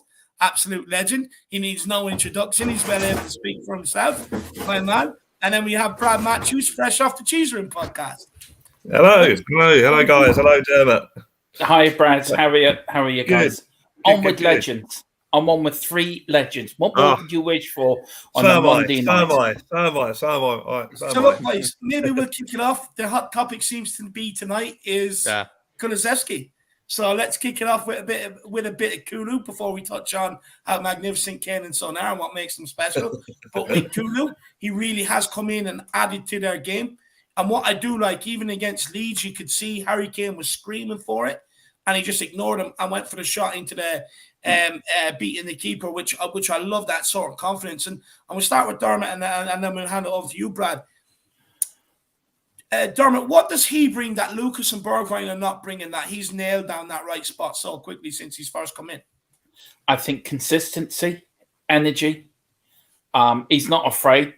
He's not afraid, and he's just talented. He's oozing talent. And no offense to Mora and anyone else who's tried to play there, but Decky he just oozes confidence. He just says, give me the ball. And he reminds me a little bit of Ozzy in a way. Give me the ball and let me run at you. Ozzy was like that when he come. You give the ball to Ozzy, and he was the final link in that chain that made us successful for the early 80s.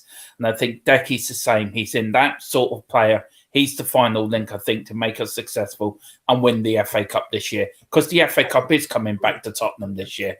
We're not giving it to nobody else. You know, it is the home of Tottenham where it belongs. And we're going and we're bringing it back. Even if I have to nick the damn thing, we want a parade down the Tottenham High Road. Oh, I love that. So, Brad, if you're up for it, I'll fly over for the Brighton game. You and me can go and nick the FA Cup, and we can parade down the High Road. How's that? Running down the High Road of the Cup, yeah, that's it.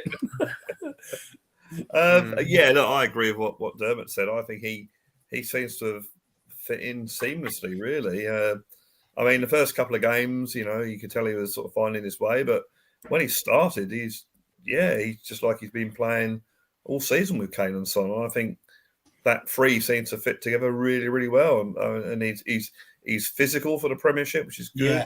He's got a bit of skill, a bit of guile. He's determined. The only problem is I actually missed his goal on Saturday because I was making a cup of coffee and the coffee just boiled. I had to go to the kitchen. As I was getting the coffee, he scored a bloody goal. So typical. But obviously, I saw it back and it goal. It's like he's over at the corner flag. Yeah, and a little bit of luck with the way the ball ran for him and Leeds failure to tackle him. But yeah, the guy's in the corner flag and he scores a goal. And that shot took the, the keeper didn't know what's going on. He thought it'd be like most of us on that foot, you'd curl it into the far corner. But no, he went for the other one. And yeah, no, it's good. And, everyone goes on about his pace. Well, Kane's not fast. You're telling me Kane's not a good player because he's not fast? So, no, I think he's looked very, very good there. And I think that first 11 of Tottenham at the moment seems to more or less pick itself. There's a couple of, maybe the ring backs probably you could alternate. But I think certainly the rest of the team is, and obviously Bentaker will obviously come back when he's fit. But, yeah, we seem to have a decent first 11 there. Yeah, no, we definitely do. And it's good that we finally found someone that can slot into that spot, because it just means with having Lucas and Bergwijn there, yes, if the right player comes available in the summer, maybe we can act, but it's not an emergency position that we need to be able to act on come the summer, which means we can focus our attentions elsewhere. So big up, Big Ginger Kulu. Thank you for coming in and looking like you've been here for years. But, you know, what I do want to ask you about, and is the title of the show, is about Harry Kane and Son. Of course, look, we all know they broke the record. It's not new. It's been out there for the last few days. People have been celebrating. But what I want to know is why people can't stop them. No matter what plans they come up with, no matter who they put out there, tactical reasons, they cannot be stopped. And I want to know why. And again, we'll start with Dermot and then get on to Brad.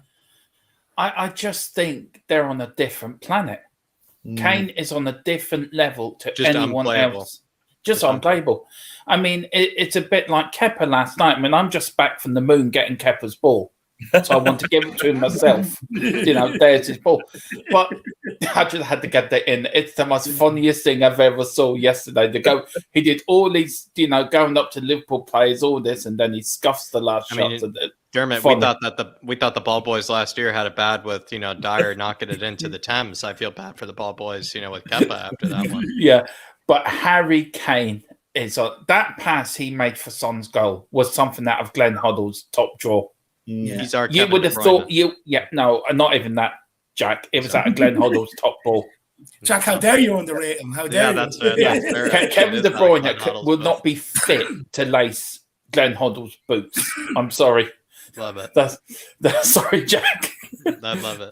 But the way Son took it down with his knee, and it was just they're so linked. They're linked completely. I mean, when they play well, Tottenham play well. Yeah. And it's just we're so lucky to have them. And it's just Kane. I think Kane's going to be that number 10 for us, dropping deep, getting the balls in. But just Kane's unplayable, isn't it? He is a genius. Somebody said to me the other day, I don't know who it was, he's got the pass and the huddle, and he's got the go and touch of Jimmy Greaves. Yeah. What a combination to have.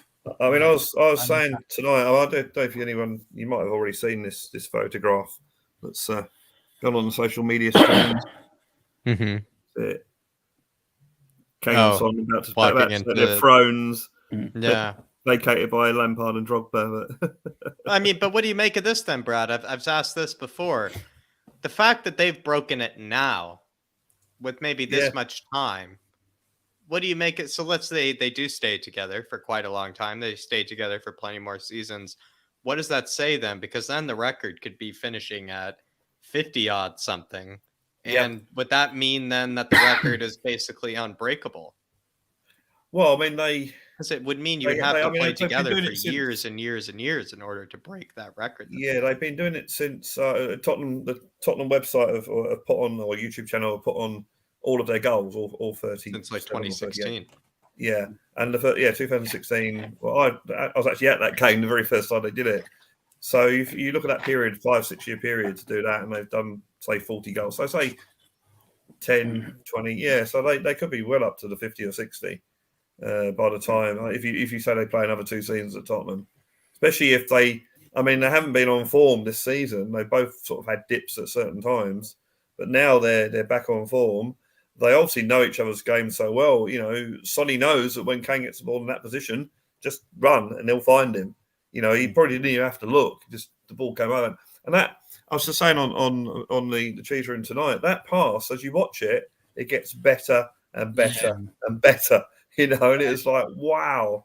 And me being a Tottenham supporter at 3-0 up, you know, I'm still fearing if Leeds get a goal back, you know. And but that would be a Spurs fan if you didn't, Brad, huh? Yeah, exactly. And that goal, obviously, you know, we got the 3 points, that goes in, you know. But yeah, it was an amazing goal. The other thing about Kane's goal, he's such a good player that was Kane just being Kane. Really, you expected him to do that. He's such a good player. When that ball comes over, you think, you know, Kane will get this, you know, because he's such a good player that you expect him to do that. You know, he's just so good, and he watched the ball all the way onto his foot.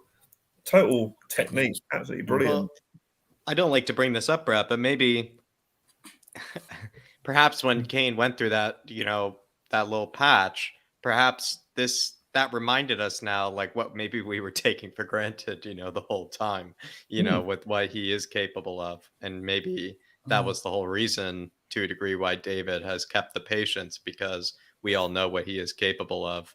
And what he is capable of is the best passing in the world, you could even say.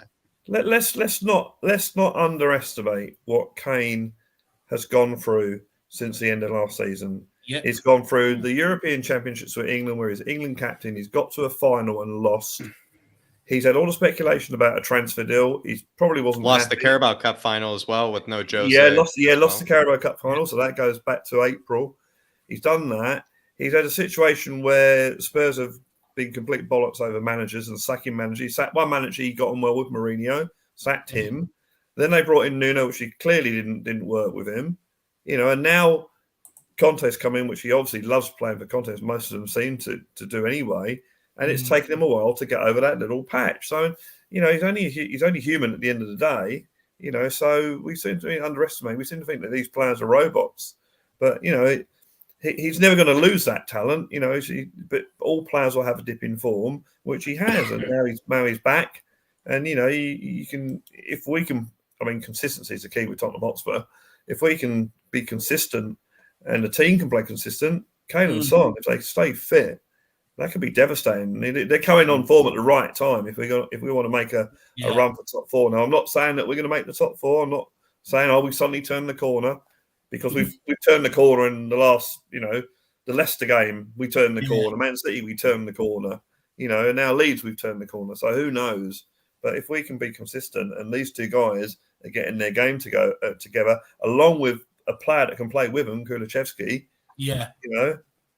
So who knows? Who knows? Interesting. I really like those takes there. To be fair, Brad. But what do you guys both think? With maybe Middlesbrough coming up, is the inconsistency? What is it like for this team? Please don't make me predict it. Please don't make me predict the result. Are you going into it, Brad, completely confident, completely nervous? Are you? I'm always nervous. I think you got to explain. I think you got to explain if you're nervous. I'm always completely confident. Then you don't got to explain yourself. But look, if you're going in a bit nervous, I think you got to explain. Look, we had the situation where we had we played. We go back to the Brighton Cup game. Yeah, the new Tottenham. Then we lose our next two home games. Then we go and beat Man City, and suddenly, we're back again, baby. And then we lose at Burnley. It's all gloom and doom. Then we go and beat Leeds. Okay, Leeds. Yeah, that was a good team to play actually at that time, because they're going to come onto us. They're going to allow space, and we can exploit that space. So going into tomorrow's game, if Spurs play as Spurs can play, they'll win. But if they can play like they can play as well, which if that makes any sort of strange sense, then they're going to be in trouble. If they just go for it, I think Conte will play the same team, all fitness allowing, because they've got another 6 days to prepare for Everton. So it's not like they're playing every 2 or 3 days. So if we can get that team out there and go for it early, silence the crowd. I've been to Borough; it's a noisy bloody place. Go there, they'll be up for it. Silence the crowd, get the early goal. Yeah, they beat they're in good form. Yes, they beat Man United, but I've seen the highlights, and Man United had many, many chances to put that game to bed, and they didn't. And then there was that controversy with handball, which led to Middlesbrough equalising, and then penalties is a lottery. So, they did beat Man United, but, there's a few little circumstances that led to that win. But no, it's not going to be easy. It's not going to be easy. The one thing I'm glad, actually, is that it is extra time of penalties. It means that Tottenham have to go there and win it. It's not going to be a situation where, if we get a draw, we'll take them back to Tottenham and beat them there, like it was a couple of seasons ago. Yeah, no, 100% spot on. Absolutely, I love that, Brad. Absolutely love it, and no replays. So, it gives us incentive to go and kill it within the 90 minutes, which I absolutely love. And Dermot, look, what's your thoughts ahead of the game tomorrow? I'm confident we'll win, but there's something in the back of my mind. We had this after Man City. We went away and we didn't perform. This is a trophy. This is important for it. This is the lads' trophy. We can win this season. And we have to back up the game on Saturday. I'm not getting carried away. It was a great performance. It was a great win on Leeds. But we should be beating teams down that bottom of the table anyway. We've now got to put a run of games together. if we want this top 4. Yeah. Winning breeds confidence. Confidence wins togetherness. Togetherness brings a willingness, and it all just comes after each other. So we've got to back up the win against Leeds, and I think we'll win tomorrow. I think it'll be a tight game. I think we'll win 2-0. But I think we've got to go for it, because this is the only cup we can win, and I think they owe us it. Well, look, we've struggled against teams that like to sit in deep. So I mean, look, I do think it'd be like Burnley, where you're kind of maybe looking at the wing backs to be able to be your creators, because they will sit that deep. We're all expecting Reguilon and Emerson to take the place in them positions. Do we have enough in them positions to be able to break down this Middlesbrough team? Because, and the reason why I say that is because you look at the amount of balls Sessegnon and Emerson got against Burnley, but didn't really want to be brave enough on it. But look, it wasn't just them. It was the midfielders as well. Everyone was just passing responsibility from left to right. How do we break down a team like Middlesbrough, who will sit in and they will play similar to us with 3 centre-backs and stuff like that? So they have more bodies in the box than probably what Burnley did.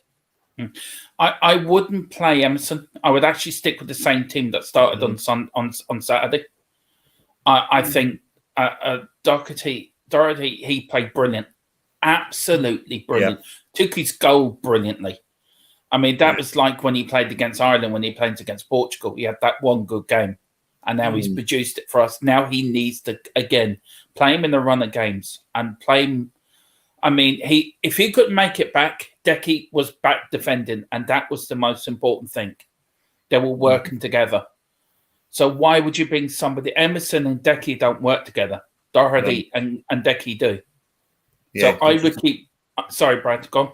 Say Decky's goal sort of was a good way of proving it, isn't it? The way that worked. Yeah, and I would stick with the same team. I don't think Emerson yet is good enough at Premier League level. I think you need to give him a bit more time to settle in. He's made too many mistakes. And as I said, this is the only trophy we can win this season. So we've got to put out the best available 11 to beat Middlesbrough. And if we do go up 3 or 4-0 up, for, say, last half hour, I agree with you, Dave. Bring on then Scarlett, who I watched today, got 4 goals in his last match against Dover. Dover, I think it was Dover, was it? Absolutely. We went 2-0 down and he turned the game by himself. Absolutely brilliant finishing. That lad is a world-class player in the making. And I think a couple of touches against Leeds, didn't he? I think when he came on, a couple of touches. Didn't do anything wrong. No. Can I just say sorry to Aaron? It's Darhiginio. Sorry, I promised him I would say that. The Irish Cafu. That's who we have playing on our Irish the Irish Cafu. Dark G says, ever since Kulu came, Kane started firing goals and assists because he has service and has room to shoot, since the opposition's defence has to block Son and Kulu.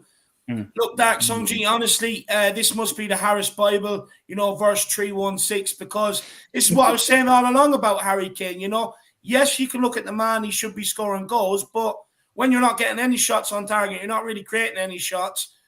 The problem can't be Kane, who has scored 20, 30 plus goals every single season. The problem then all of a sudden can't just be Harry Kane. You got to look at where the chances have been created from.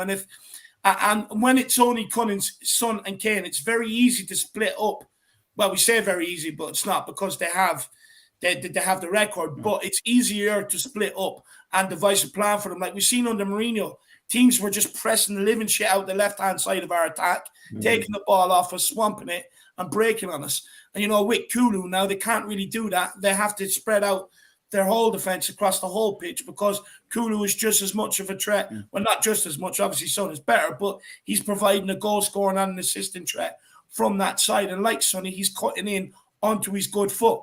So 100% what you're saying is absolutely spot on. And honestly, you're reading from my hymn sheet. Jack, anything you want to say, Dark Sunji? I mean, maybe Dark Sunji, I can use this to ask Brad. Brad, do you feel like what this team has been missing is that third goal scorer? Because then with that third goal scorer, that means Harry Kane and Son might actually get more, more room and, might not have to carry the team as much. Because the third goal scorer can then demand respect. The third goal scorer has to be thought about. Like the defense has to think about, well, if we leave that guy open, he'll punish us as well. and so that actually is something maybe we haven't had before, I guess. Yeah, no, you're spot on, Jack. I mean, the thing is, it's all very well us going on about Kane and Son's record, which is absolutely brilliant. But you don't want to get to the stage where you're relying on them for your goals. You need goals from other areas, and also you want to give other teams something else to worry about.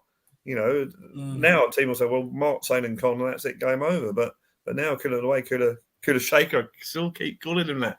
The way that Decky is sort of fitting in with that team and is an added threat. Now, don't get me wrong, I love what Mora's done, but I think Decky's a much bigger threat than Mora because he's got that ability to put the assist in, whereas I don't think Mora really did. I know he did have a very good scoring record in Italy with Juventus, but then he didn't start as many games as he had a load of games, but he didn't start many of those games. He's shown with his 2 strikes that he can score both sorts of goals, ones easy ones and difficult ones. He's got a good shot on him. So I think that'll, if he can start scoring goals, I think we still probably need another goal scoring midfielder. But you only have to look at, I think 2017, where I think you had Son, Dele, and Kane all chipped in with 20 goals each, and I think only Man City did that season. So you do need some other goal scorers there. But let's give them time, and we'll see what happens. There you are, Darkson G. All I can quickly add as well is that look what happened when we tried that with Jose. We wanted Steven Bergwijn to be that third goal scorer, and Steven Bergwijn had his chances at the right wing. When he was on the right wing, there were so many opportunities when you were like, he must have had a run of about 20 games, Jack. Yeah, and he had opportunities to be that third goal scorer. To say that he didn't would be far off. And as well, Dave, even the Liverpool game we all think about as well. Like Liverpool were trying their best to keep Son and Kane out of it. And Steven Bergwijn, of course, had that golden opportunity that we were all thinking about. Had he put those away, Dave, we would be talking about the third goal scorer. We wouldn't even be talking about probably Kulusevski because he wouldn't even be playing for us. He wouldn't be playing for us because we'd be talking about our third goal scorer. And Bergwijn never ended up being that third goal scorer for us. And Kulusevski potentially. I think also Bergwijn and Mora they basically get the ball and run quickly with it. But they're quite one. I don't mean that in a bad way. They're sort of fairly one-dimensional in that respect. Their feet are quicker than what their brain operates, Jack. Whereas I think Decky offers a little bit more subtlety. I think there's a bit more variation with him. He can play in a number of roles. So I think that works to our advantage. Where you know what you're going to get with Mora and Bergwijn. So if you want to mark them, you know how to stop them. But with Decky, it's just a little bit more variation there. Spot on. And also. I was going to flip the question to you there, Dermot. I was going to say to you, not only is Kane benefiting, but his son also benefiting because Son is getting heavily involved in a lot of the League Cup play. And for me, against Leeds, he was phenomenal. Some of the turned into like a number 10. His hold up play and everything else. So his son also benefiting from having someone over that side. They are, because they all seem to be on the same brain length, if you know what I mean. They all know what each other's thinking. And it brings me back to when Deadliest came to Tottenham and Hoddle said the same thing. Deadliest knew what Hoddle was doing. So if Hoddle put a ball, Hoddle would be there. And it's the same now with Decky, Kane and Son. All them three know what they're doing. And it's like, finally, we have our front tree. Yeah. And it's like they all know what each other are doing. Son has been absolutely... I mean, Sunday, Son was brilliant on Saturday. When I saw him when we went to the Wolves game, he was very... I said to Ben, he's lost a yard of pace, I think, because of his injury. But by Jesus, have I been proven wrong? He did, didn't he? Yeah. No, he's looked electric. Like, he's honestly had spurts of pace where we're like, holy crap, at times. And I think Decky is... Sorry. No, I think Decky is bringing that in. I think Decky's... And I think Kane's happier because he can drop deep and Decky and Son can go up front. So Kane can play behind the front too. Or Son can. They got all interchange, which I think is what we've needed. Mora, bless him, is a great player for us. He's done great. He's scored great goals for us, but he's not in the Decky league.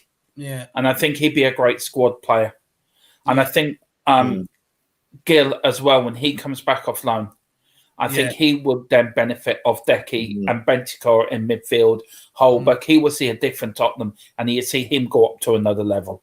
And so I think exciting times are ahead for us for this season and next season. Yeah, and just to weigh in on the Kulusevski thing, and one thing that I don't think anyone has kind of mentioned is like over the last couple of games I've seen him play.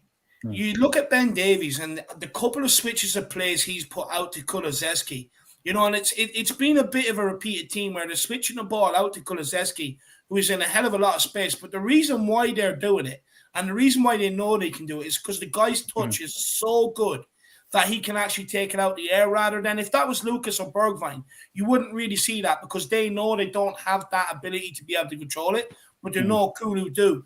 So that, like, with him being out on the right-hand side, rather than us not have that option and having to constantly feed it to Son, so we can use Son as that decoy sometimes if he's being marked up or blocked up and hit Kulu out on that right-hand side. And I think that's what has also benefit our attack, because we've seen it a number of times. Like, being out there in loads of space. We've seen it twice against Man City. One was ruled offside. The other led to a goal. We've seen it against Leeds there at the weekend.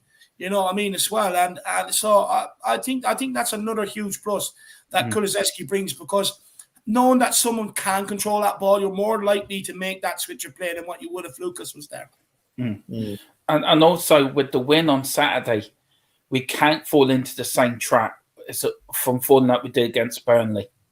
As I said before, we're going to have to back this up to say, you know, we have to be more consistent. And I think Decky for me has been a player. He's been the signing of the season for me. Yeah. The way he's settled in, it's taken him a few games to get there, but by Jesus, as Colin said, give me every Juventus player they don't want. We'll have them, because I'll tell you what, Paratici has picked a gem. He really has. Well, I mean, Paratici's also not too bad, considering people want to make him a massive part of the problem, is he? No, I mean, I wasn't convinced. I must put my hand up. I wasn't sort of convinced, but I've always been on the principle you have to give him the summer. Yeah. What did you make of that stat, though, Dermot, or that little super chat that said, name the last best signings since Kulu, that's better than Bentancur, Romero? Yeah. I put in the private chat, I put Gaza just for a joke. But that kind of maybe that changes, I think, the Paratici narrative to a degree, because then you kind of realize to yourself, you're like, wait a minute, that's 2 windows, and the guy has actually made signings that you could probably say, not even all together. You could even just look at the Romero signing or even the Bentancur signing and say, I can't say for the last 5 years if we've made that good of a signing. It makes you ready. Who was in charge? Son. Who was in charge when we got Son? I think Paul Mitchell. Probably got Son. Right. Yeah. It makes you think what your man's been up to for the last couple of years, for the last few transfer windows. Hitchin. What was he doing? Playing Monopoly with Levy or something? Then just say, 300 million to spend. You know. Yeah. I mean, that man couldn't buy a proper potato or apple right if he went to a fruit market. He'd come back with rotten fruit. I mean, that's how bad he is. Paratici's been in there for more or less than 5 minutes and he's bought his 2 genius players. Yeah. All right. Okay. Romero and Bentancur are on loan. Hopefully we can snap them up in the summer. We've bought Decky. That's 40 million, like pocket change, because he's going to be a 100 million player if he gets going. Yeah. And I just think, given the summer, I think next season we'll be challenging on all fronts.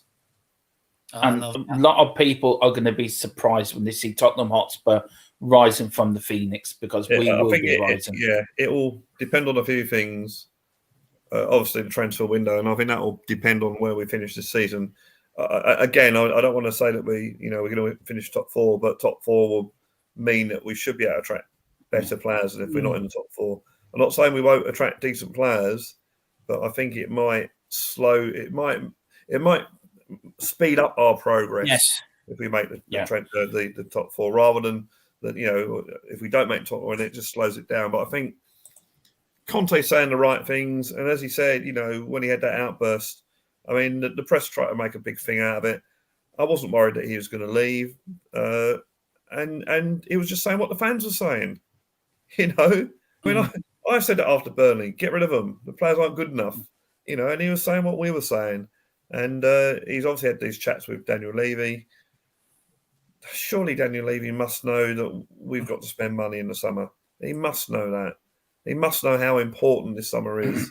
Yeah. We've been saying that, Brad, for the last 5 or 6 summers. Brad, were you in that boat? Were you in the boat that Dave and Dermot were in? Because it was hilarious to hear from them. They were, when I was asking them that, like, did Conte overstep here? Because a lot of people, a lot of fans, you know, were saying, "Oh, Conte, really, maybe he shouldn't have said that. Hurts the players' feelings, et cetera, et cetera."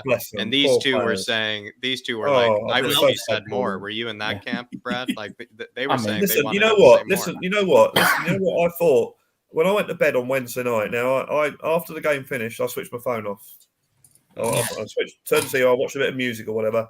I went to bed. I was just so upset about it.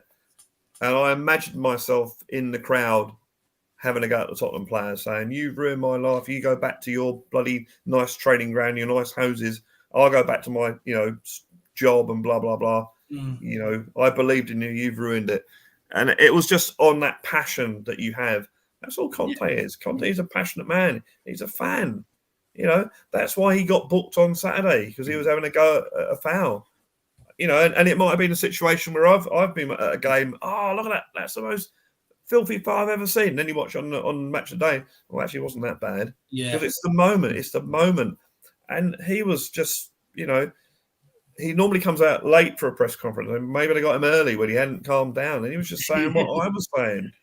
You know, I was saying, get rid of them, get rid of all these players. I'm fed up with them, and that's more or less what he was saying. So I don't attach any blame to him for that whatsoever. Hopefully the board have thought, oh, gee, and they've got scared into thinking, oh, we might be off, you know, because if he goes, I think that's the end of Enoch at Tottenham. I really do. I think that's the end of it. Yeah, because I think that the fan that's been building up there and building up, that'll just go over the top if we get rid of if Conte walks. If he walks, because we have for me, look, I've said this a number of times. Like, I was happy with the January transfer window. I gave it a 9 out of 10. In anticipation of future business, because you look at Kulu, Bentancur come straight in, improved our team. But like, you also look at what we've got out and some of the deals we've got in place. If them clubs take up them option, you know, we've got 500k a week off the wage bill as well, which we're saving. So, you know, it comes the summer, it gives us a chance to really build something, you know, going forward. And for me, if Levy and Enoch do it, you got to give them credit. And if they don't, well, then, you know, they put themselves in the best possible position to do it, and have failed. So, you know, you've got to ask the questions, you know, 100%. But look, Dermot, anything you want to say to the fans before we let you go, my man, before we end off? Pardon me, sorry. Yeah, that Tottenham the greatest club in the world, and we are the best, and we always will be the best. We're going to win the FA Cup, so book your tickets for Wembley now. Book your party. Brilliant. Book it. But also, if you do have a bit of spare time, and I'm just saying just a bit, please get over to Salt and Tantrum Gold, where I'm there with Ben, where we do a morning show. We did a Bill Nick special last Friday. We had the great Steve Perriman on for it. He only promised us 20 minutes, stayed for an hour. Wow. So God love him. So he done that for us, and we had King Arthur on there. So we had that. We've got a Keith Birkinshaw tribute show coming up as well. We're going to put together.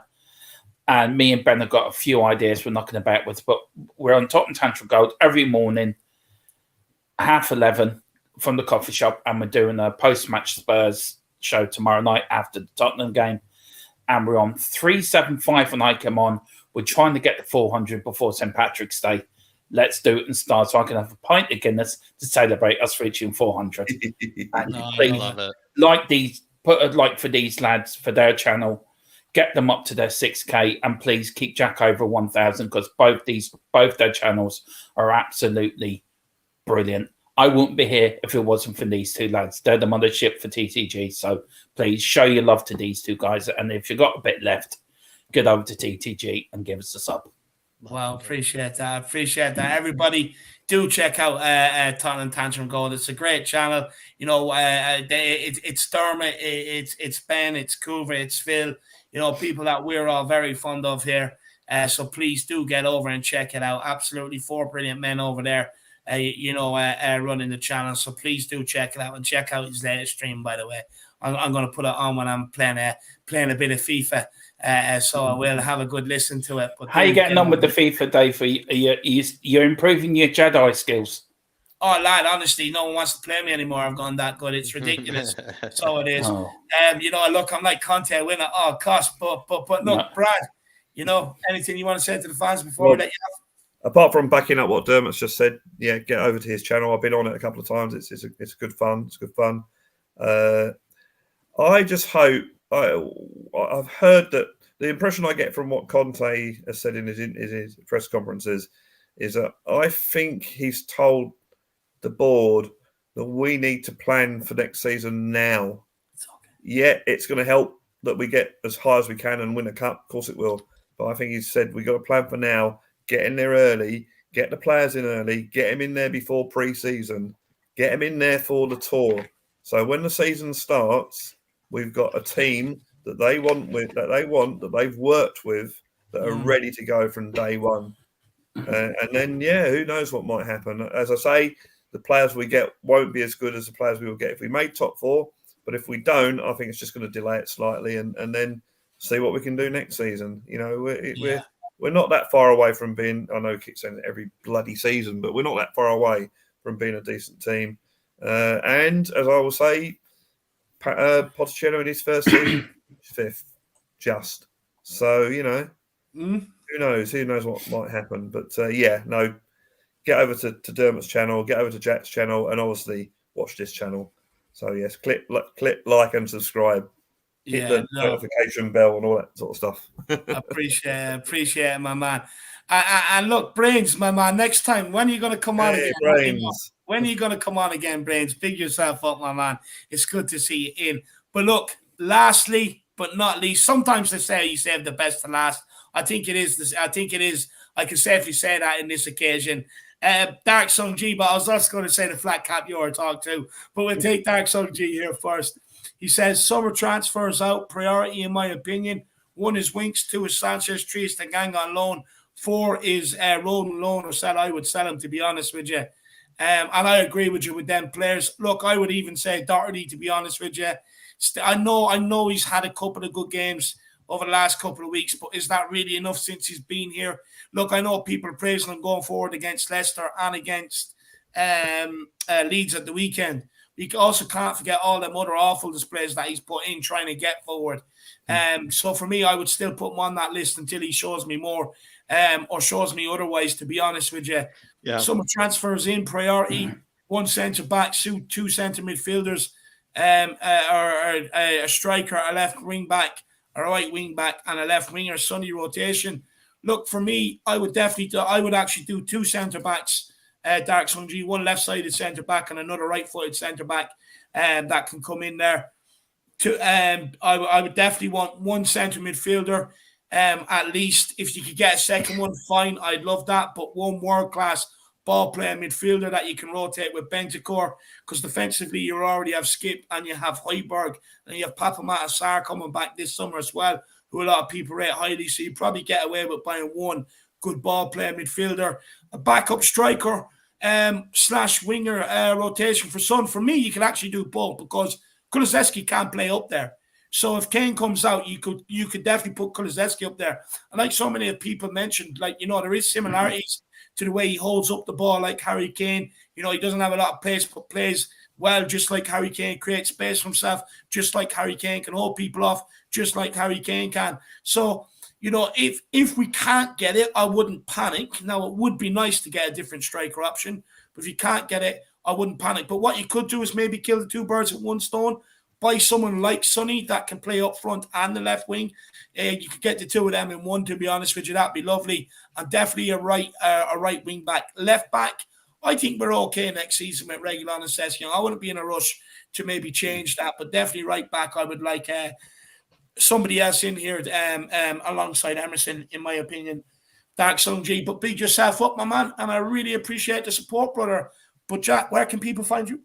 Yeah, everybody, over on Flat Cap Bureau Talk, a few kind of cool things I would say to report. One of them being that I've reorganized, Dave, all the scout reports that we've done, some of the ones I've done myself, some of the ones you've done with me. I've kind of reorganized them all into different sort of playlists. So basically, if you feel like maybe there's a scout report that you feel like I should do, maybe go check out the playlist, because maybe I have actually done it. And you can go take a look at maybe, you know, some of the players that you feel like could come over and maybe fix Spurs. I think we have like something like 7 for right wing back, Dave. We have like 5 or 6 for center mids, you know, a few for strikers, a few for center backs. So lots of like just playlists to work with for the scout reports. Then as well, just released a video on why I think Jesse Marsch potentially could actually relegate Leeds. A very, very hot take, I would say. Definitely hasn't gone so well with the Leeds fans, I can tell. But you know, we'll think about it another day. But lots of content on Black Cap Bureau Talk. Really would appreciate the support over there. And I think definitely there will be a video out there that certainly, if anybody is watching, that definitely they'll be interested in. So definitely head on over. So everybody, that's the Flat Cap Your Talk. Look, it's only going to keep growing. Transfer window, you know, so transfer window, it's going to be your Bible. So make sure you're subscribed and ready to go for the big window ahead. But look, there we have it, and another great fan show. I've really enjoyed it, you know, listening to everybody and their thoughts. It's great to see so many Spurs fans out in force in a positive nature, positive vibes. I absolutely love that, you know, because lately there's been too much toxicity, too much fighting amongst fans, you know, and there's just no need for it, you know. There's just no need for it. Like, you know, if we all talk to each other, you know, you get a lot more sorted out and a lot more done around here. So I'm glad to see everybody is back positive and focused. Hopefully the team can now back that up tomorrow against Middlesbrough going forward. I do want to say a massive thank you to all the fans out there that have tuned in.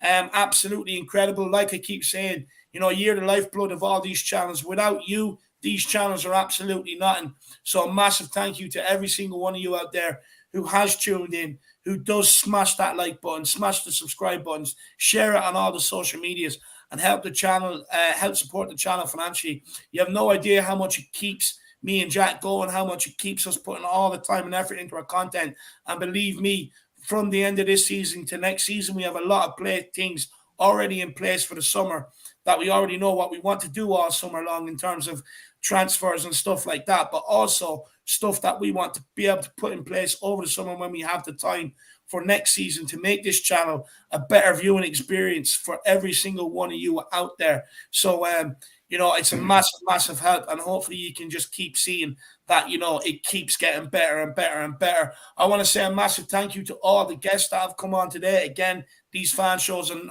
not without you guys having the confidence and coming on and speaking about Tottenham the way you do. So a massive thank you to you. And again, a massive thank you to our co-host Jack today. You know, feeling in beside me always. We're like the Son and Kane. We're like Højbjerg and Bentancur. You know, we absolutely love it. We're like Reguilon and Emerson. You know, I absolutely love it. So I do. But look, as always, we'll be back here tomorrow from 3:30 with the pre-match build-up. And then the watch-along then will be starting at, let me tell you now, 1 second. Watch-along will be starting at... kickoff is at 7:55. So watch-along will be starting at 7:40, and I'll be doing the pre-match build-up around 3:30 tomorrow. So guys, hopefully we'll see you all back then. You know, as Tottenham take on Middlesbrough in the oldest cup competition in the world, and a quarter-final place is at stake. So as always, come on, you Spurs, and in Conte we trust. Go on, you Spurs. Levy out, and Spurs are on the way to Wembley. Woo!